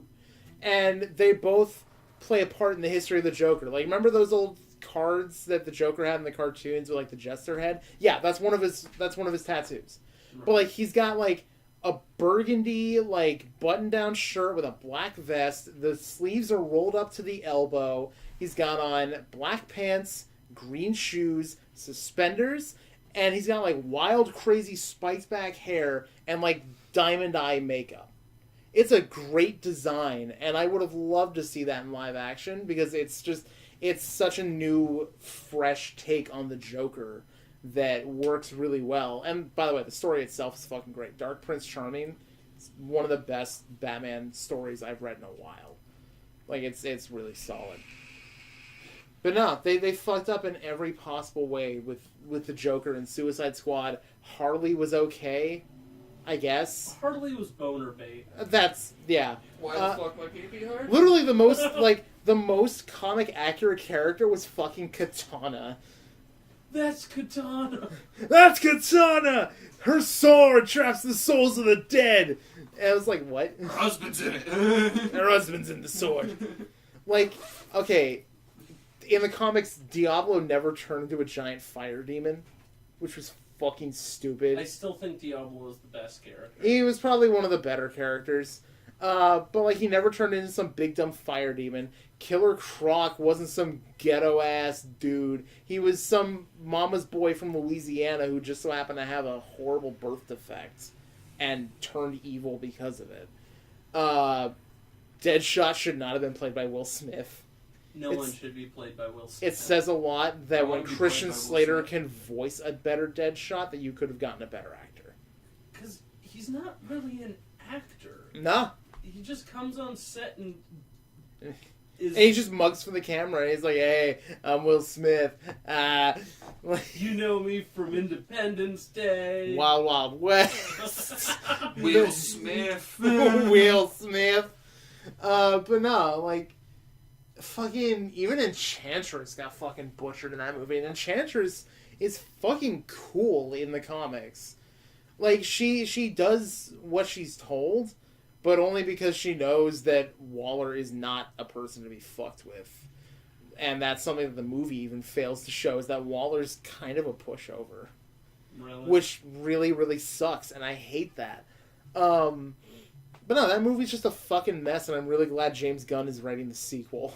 No, he's not. Yeah, he is. He's writing and directing the Suicide Squad I sequel. thought he got fired. He got fired from Marvel. Because Right. of jokes that resurfaced from a decade ago. Yeah, That he already apologized for. See, it doesn't matter. When the PC Inquisition comes knocking on your door, there is no redemption. But here's the No thing. one suspects the PC. But here's the thing, though. If they're going to do that, why don't they fire Robert Downey Jr. for his past addiction to cocaine? Why do they... And rampant alcoholism and Why drug do they use? suck Jimmy Kimmel's dick when he's obviously someone who makes people uncomfortable? Yeah. Like, no. It's because James Gunn made jokes about rape and pedophilia that were in poor taste. I'm not going to defend I it. thought some of them were fucking funny. I mean, yeah, some of them are probably hilarious. And But, I like... think one that's bullshit is like, wow, the water pressure is so low on this shower, it's like a 4-year-old's peeing on my head. Like, that is not a pedophilia joke. Nah, that's just funny. That's just hilarious. Exactly. And, like, even a decade ago, people were like, dude, that's not okay. And he apologized for it, and everyone moved on. And it was a decade ago. The only reason they resurfaced is because he got into some fight with some, like, ultra-conservative Trump supporter, and the guy managed to find the old tweets and brought them back out. See, And that's the only reason why. I feel like it was maybe started by that, but it was definitely the leftist hate mob that ruined his career. Yeah, definitely. Because after those surfaced, they were just like, oh, well, should fire him and not let him be a part of the MCU anymore. And it's like, guys, the whole reason the Guardians of the Galaxy are popular is because of him. Yeah. You didn't know who the fuck they were before they came on screen. I didn't even know who the fuck they were before they came on screen. Oh, well, look at you, Mr. I haven't even seen the second movie yet, but I do remember walking out while you were watching the second movie and being like, Mantis, why the fuck my pee-pee hard? Why the fuck my... Okay, so I actually have something It was really an cool to say. amazing movie. It was really good. I've actually... all 3 Just Dances that I can get on Switch are on sale right now. Nice. But no, I've actually, because of Guardians of the Galaxy, I bought a lot of the comics for them. Like, I accidentally bought the first and third volume, not the first and second, of the Brian Michael Bendis run, which is really good, and that one leads into Civil War 2, and then I read Chip Zdarsky's Star-Lord run, where he's grounded on Earth because of the events of Civil War 2. That one's great. And now they're rebooting the team again this year with a whole new selection of characters. So you got Peter, Groot, Drax, Rocket, no Gamora because she's currently going fucking crazy finding the Infinity Stones. Moondragon, Mantis, and Cosmic Ghost Rider. I'm waiting for the Howard really the Duck fun. remake. You know what? I'll watch that. I'll watch a Howard the Duck movie. Just make him a detective on a duck detective on Earth, or put him on some fun space adventure. I don't give a shit. It's Howard the Duck. It's nearly limitless. The original movie was kind of bullshit. Yeah, but it had duck tits. Woo! That's the worst part. Nah, that's the best part. No, you know what? The best part is that the main villain was played by the principal from Ferris Bueller, who later turned out to be a sex offender. Yeah. In other news, water's wet. And Hollywood's full of corrupt kitty diddlers. What? You don't say. Nonsense. You know what? Next year for the Oscars, I want them, for the in memoriam section, I want them to put up a picture of Kevin Spacey, even though he's not dead. That was the last time I did acid. Was the day that Kevin Spacey was found to be a fucking Kitty diddler? kitty diddler, and then James Woods is a part of NAMBLA. Of course he is. Yeah! Of course he is. Yeah! Where do you keep your knife collection? It's in that nice little Okay, holder 'cause over I there. just want to end it all now. Well, that's okay. You know Antifa, right? Yeah. So there's a kind of splinter group of Antifa called By Any Means Necessary. And What? their leaders are actually closely tied with NAMBLA. Oh no! And one is a elementary school teacher. Oh fucking hell, that's terrible. Why would anybody do that? Antifa is terrible. That's true. No, the last time I did acid was, we watched Paprika, and then halfway through the movie, it was just like, oh, Kevin Spacey's a kid diddler. And I'm like, I don't want to hear about that while I'm fucking tripping balls. And then my buddy calls me up, and he knows I'm also tripping balls, and I'm like, hey, how's it going? He's like, did you hear about Kevin Spacey? I'm like, I don't want to hear about Kevin Spacey. Well, I'm on acid. What was it? What was his name? Weinberg or something? And then at the end of the day, Harvey someone's like, Weinstein. And then at the end of the day, someone's like, no, dude, it's cool, he's gay. I'm like, why is everyone still talking about this? I've asked you 20 times not to talk about Yeah, Kevin no, it's Spacey, okay bro. that he fucks kids because he's gay. Yeah, It's it's fine. fine. He's gay. Well, I mean, there's actually... So that's certainly a way to deflect all the attention. There is a conspiracy theory out. Okay. Pizzagate. The fuck? You heard of I've heard of the Pizzagate? name Pizzagate. I have I'm not. aware What of is it this? Okay. I can't even remember all the bullshit craziness that goes into this conspiracy theory. But it's essentially all of the top Democrats run a human trafficking ring for like children as Okay. sexual slaves out of a pizzeria. Freddy Fazbear did it. The, Have you heard about the the- Purple Man ran Pizzagate. Have you heard about the dude who tried to like shoot up a fucking pizzeria trying to find the children? No. Holy What? shit! Wait, when did this happen? Oh god, like a year or two ago? I never heard about this. What? Yeah, this dude comes because he had heard Pizzagate. And the reason is because some leaked emails are really fucking, like... I don't know how to explain it. Off, Okay. I suppose. Talking like, oh, the pizza was great. And all these, like, things. I'm gonna bring up some actual, like, shit. Okay? Oh, Jesus. What you playing there, Dalton? I'm not. Fractured Butthole's on sale, and I'm trying to get the gold edition because I don't have the gold edition on my PS4, so I wouldn't mind. You wouldn't mind having all the shit? Again. Huh? You wouldn't mind having all the shit with it? Yeah. It was from the Podesta emails. Huh.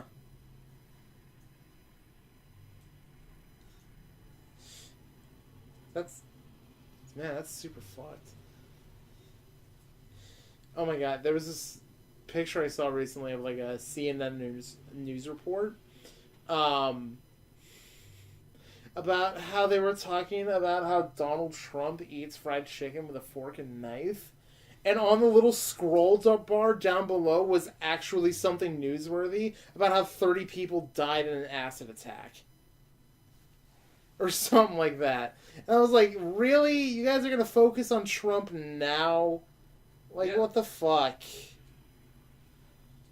Oh, okay, this one. Hillary Pizza Party. Hillary Okay, Pizza Party. hosting pizza party at Belmont for HFA on April 10th. Maya Harris is joining but need you. Can you come? Thanks, Tony. What the fuck? Now, CP stands for child pornography, but a lot of pedophiles will kind of mask it in cheese pizza. Oh my god. Oh no! So you're going there under the under the pretenses of just sharing a pizza, but in actuality you're buying kid porn. All I want Essentially. is pizza. Oh, that's fucked. Dude, And I want that's pizza that's now. kind of that's kind of what the whole conspiracy is around. Oh man, that's fucked. There was one where it's like, hey, someone left their handkerchief at the pizza party. Is it yours? Oh god, it's so bad. Oh man, I don't. See, shooting up a school was bad enough. Shooting up a pizza place, I think, is honestly worse because those people didn't do anything to you. Yeah, those kids though, fuck them. Yeah, well, I mean, yeah, kids are horrible monsters. What do you want? I say, knowing full well my mother's pregnant with her third kid right now. Yeah, you're all horrible monsters. I actually, I'm like super scared and also excited for that. Mostly because my mother is in her 40s, and that brings a lot of health complications because of her age. So on one hand, I'm just like, yeah, sweet, I get a new baby sister, that's awesome. And on the other hand, I'm just like, fuck, my mother could like die at any minute. I don't want to do this. Well, if you sell your soul to my buddy Baphomet. Baphomet? Yeah, my boy. Is your boy actually a demon in disguise? No. No. Where'd you get that Okay, idea? here we go. Get ready for Chicago Hot Dog Friday. I think Obama spent about $65,000 of the taxpayers' money flying in pizza dogs from Chicago for a private party at the White House not long ago. Yikes. Well, did you see that everyone was going ape shit about this like big dinner that Trump was hosting where all he did was order a bunch of fast food for the dignitaries that never had it before? Yeah, and they flip shit. And everyone was like, why aren't they eating home-cooked meals? Why do they get fucking McDonald's? And it's like, guys, Because America, he's you. the fucking president. He can do whatever he wants at this No, point. but it's a symbol of like the working class Americans, right? You're not getting caviar when you're some fucking mechanic or some shit, right? If you're going out to eat, right, you're like, I'm going to fucking McDonald's, I'm going to Burger King. See, you won't catch me dead at the McDonald's unless it's the last chance, like the last option. I'll go to 3 times in 2 days. I'll go to a Wendy's or a Burger King before I go to McDonald's. I love Burger King. Burger King's great. So do you guys got your stories ready? Oh right, the horror stories. The horror store. Oh shit. Yeah, I should probably look one up. I totally. Because I got mine. Can I talk about Pizza Game? I was gonna say, how long do they need to be? Mine is relatively medium.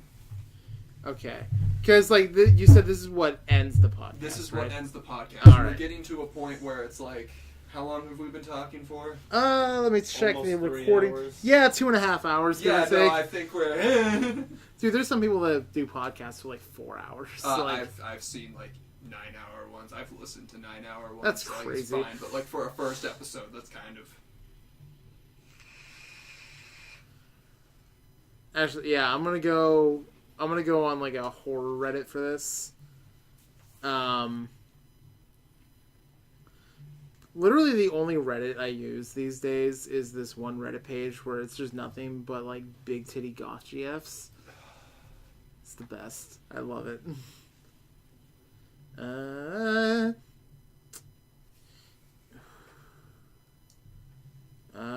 Shit. You know, yeah, maybe just typing in horror Reddit isn't a good idea. That's no sleep. Horror story Reddit. No sleep. No sleep? No sleep.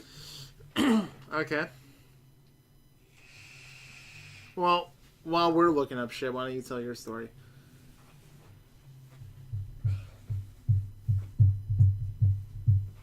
Okay, this one's called Footsteps, and it's the reason I want you to read fucking Pen Pal on your fucking Kindle, because this is chapter 1. Or chapter 2, if you... Dude, there's one that's just tick.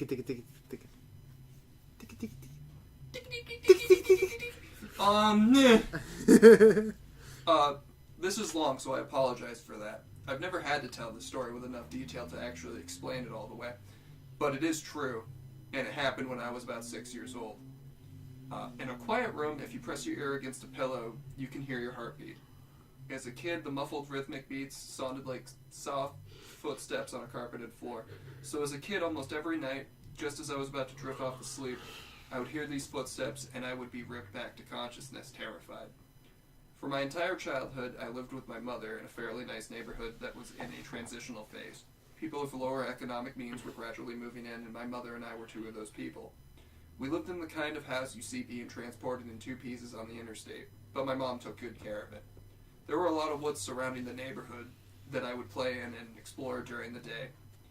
But at night, as things often do to a kid, they took on a more sinister feeling. This coupled with the fact that due to the nature of their house, there was a fairly large crawl space underneath, filled my mind with imaginary monsters and inescapable scenarios, which would consume my thoughts when I was awoken by the footsteps. I told my mom about the footsteps, and she said that I was just imagining things. I persisted enough that she blasted my ears with water from a turkey baster once just to placate me, since I thought that would help. Of course it didn't. Despite all the creepiness and footsteps, the only weird thing that ever happened was that every now and then I would wake up on the bottom bunk despite having gone to sleep on the top. But this wasn't really weird, since sometimes I'd get up to piss or get something to drink and could remember just going back to sleep on the bottom bunk. I'm an only child, so it doesn't matter. This would happen once or twice a week, but waking up in the bottom bunk wasn't too terrifying. But one night, I didn't wake on the bottom bunk. I heard the footsteps, but was too far gone to be woken up by them. And when I was awoken, it wasn't from the sound of footsteps or a nightmare, but because I was cold. Really cold. When I opened my eyes and I saw stars, I was in the woods. I sat up immediately and tried to figure out what was going on. I thought I was dreaming, but that didn't seem right, though. Neither did me being in the woods. There was a deflated pool float right in front of me, one of those ones shaped like a shark. This only added to the surreal feeling. But after a while, it seemed like I wasn't going to wake up because I wasn't asleep. I stood up to orient myself, but I didn't recognize these woods. I played in the woods by my house all the time, so I knew them really well. But if these weren't the same woods, then how could I get out? I took a step and felt a shooting pain in my foot, which knocked me back to where I had just been laying. I had stepped on a thorn. By the light of the moon, I could see that there were everywhere. I looked at my other foot, but it was fine, and as a matter of fact, so was the rest of me.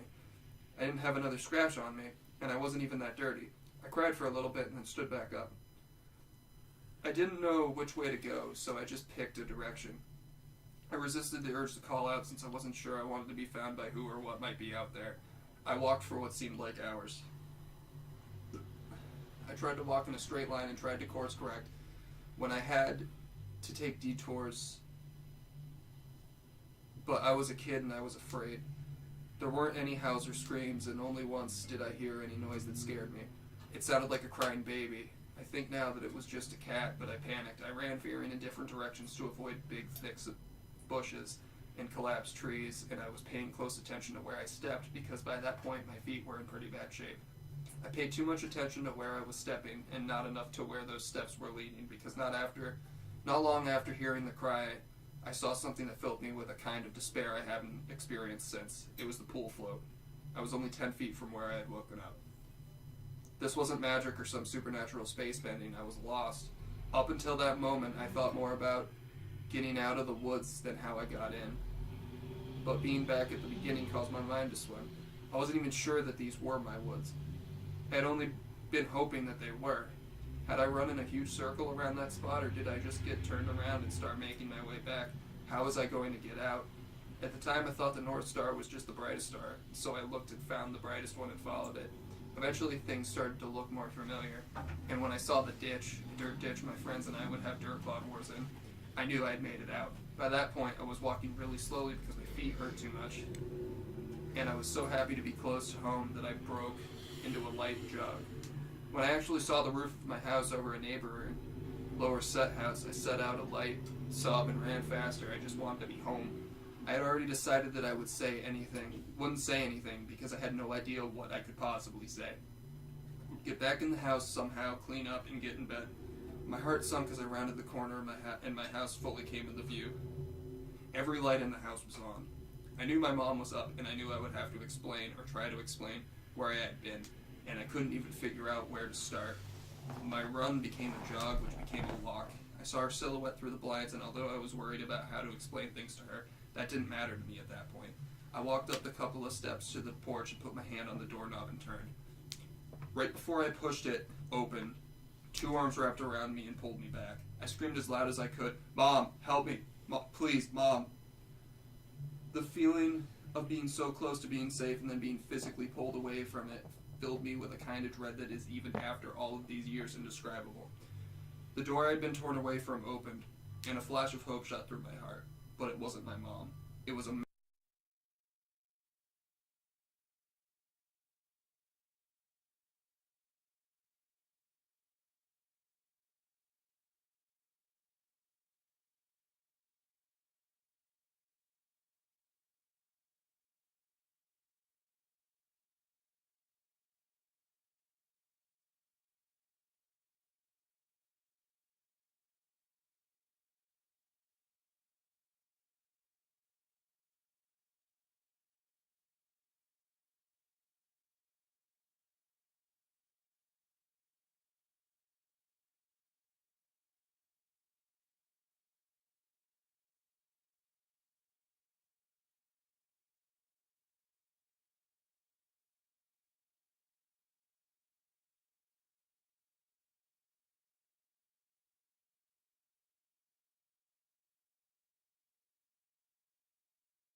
Little do they know, these people are dead at this point.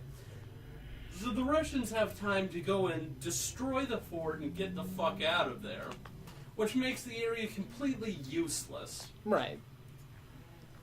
And just imagine the sheer grotesque horror these Germans must have felt watching these crazy-ass fuckers with rags over their face, bleeding everywhere, completely blind. They don't have, like, faces anymore. Right. So I'm going to say we have a reoccurring guest now. Yeah. No. Honestly, I want a movie made out of that. Like, I want the entire movie to be just this war film about a bunch of Russians in a fort, like, just going about their day-to-day. And then the climax of the film is that moment right there. And just make it, like, the goriest fucking thing you can possibly imagine. I would watch that movie in a heartbeat. It has to be, because it looks like this evil plague had set over the land. All the trees and plants are dying, obviously, right? And then you have everything just rusting over because of the, hydrochloric gas. Right. Fuck it, the Russians will fight through it. Okay, I got another one to close us out, and then we can end the podcast. Alright. This one's for the ladies. Oh, God! Okay. Because we're moving into spring, and spring is diet season. Oh, no. Because summer is just a few months down the road. I stumbled on this while I was doing work for my biology course and partially doing research online. And even though it was pretty rough, it worked out like magic for me. A little bit of backstory. I was chubby from the time I was in elementary school. Not like massively obese, but I was definitely more than 5 or 10 pounds overweight. Other than that, I wasn't ugly or anything, and I could clean up pretty well when I wanted to. But with the added weight, it was really hard to get a date. And that didn't jive so well for me. I like partying. I like going out and having fun and being around people, and my body was really just holding me back. And you have to believe me when I say I tried everything. No-carb diets, all-fruit diets, veganism. I even did some really needlessly dangerous things like chew and spit. I could never bring myself to throw up. Or just flat-out starving myself. None of it ever worked anyway. Fast forward. I'm in college, and we're doing a brief unit on parasitism.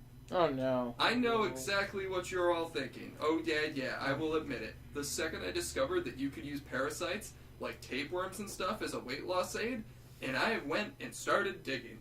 The thing is, it turns out to be, it's not really as dangerous as they make it out to be. I read so many forums, and it seems like there were only 2 kinds of complications that people end up with. Either they're overcompensated for what was being taken out, or ended up gaining weight in the end. Or they left it in too long, and it made an exit on its own, and that ended in a trip to the hospital. It took a lot of studying and a lot of really careful planning, but eventually I sort of figured out how you could toe the middle of the line and not screw it up that badly. The trick seemed to be to starve the little sucker out. Maximum weight loss, since you would want to be burning fat, hopefully, none of the complications. I know how bad that sounds, I really do, bear with me. It turns out you can't really just buy parasites to infect yourself with on Amazon. That was where I hit my first snag. It took me a couple of weeks, and in the end I had to put up a Craigslist ad before I got any leads at all. When I finally got a bite, I had to meet the guy in a really skeevy motel downtown to close the deal. I took them right there. It's definitely weird to think that you're intentionally inducing a parasite like a tapeworm into your body. Weird and kind of gross at first, but you work past it eventually. It helped that the guy I bought them from was really appreciative and enthusiastic. Kind of a pervert, but I was sort of expecting it coming from Craigslist. I ended up having to go back to him 2 more times over as many months. It turns out that sometimes your body is able to fight off an infestation like that. After the 3rd time, it finally took. I know because I had been obsessively taking tests I was admittedly stealing from the bio lab. By then, we'd already finished our unit on parasites, so no one knew they were gone missing. So, where does the magic weight loss come in? It doesn't right away. It takes time for your new little friend to latch on in there enough to start siphoning nutrients. You will get nauseous. There's no avoiding it. At first, mine was bad enough that I started keeping a trash can by my bed so that in the morning I could roll out and empty my stomach right there. It passes, though, after a few weeks. You want to start taking vitamins right away. I admit I also cut way back on calories during this time, probably more than I should have because I was paranoid about overdoing it, and I figured as long as I was popping multivitamins, I wouldn't get malnourished so badly that I ended up super sick. And hey, it totally worked out. I admit there was a point where I experienced a little bit of hair thinning because I was apparently not taking enough vitamins. This was after about 2 months. I started adding more protein powder to my diet to offset it a little. I don't know if it helped or not, but I never developed a huge bald spot, so it was okay. Here's the thing about doing it this way. The results do take some time, I promise you. It pays off, though. It will vary a little lady to lady, based on the whole huge bunch of things. But if you do it right, at some point, the weight will literally just melt off you. For me, it was about after 5-6 months. It was a little scary and painful when I realized the parasite had finally died and was on its way out. I skipped class to hole up in the bathroom while it passed, and once the solids were out, the rest of the buildup retained water, was gone within another week. When it was finally all said and done, I dropped 20 pounds, and after another month or two of a good diet and lots more vitamins, I was feeling well again to start attending class regularly again. I don't think you want to risk staying infected any longer than I did, is the thing. After the point the fetus is so developed it starts to show, and it's a lot bigger, so it's harder to get rid of when you finally miscarry. Yeah. Oh! Fucking hell! That was Dick Chicken! Woo! God knows when we're ever gonna... Episode 1! Say, God knows when we're ever gonna do this again with me.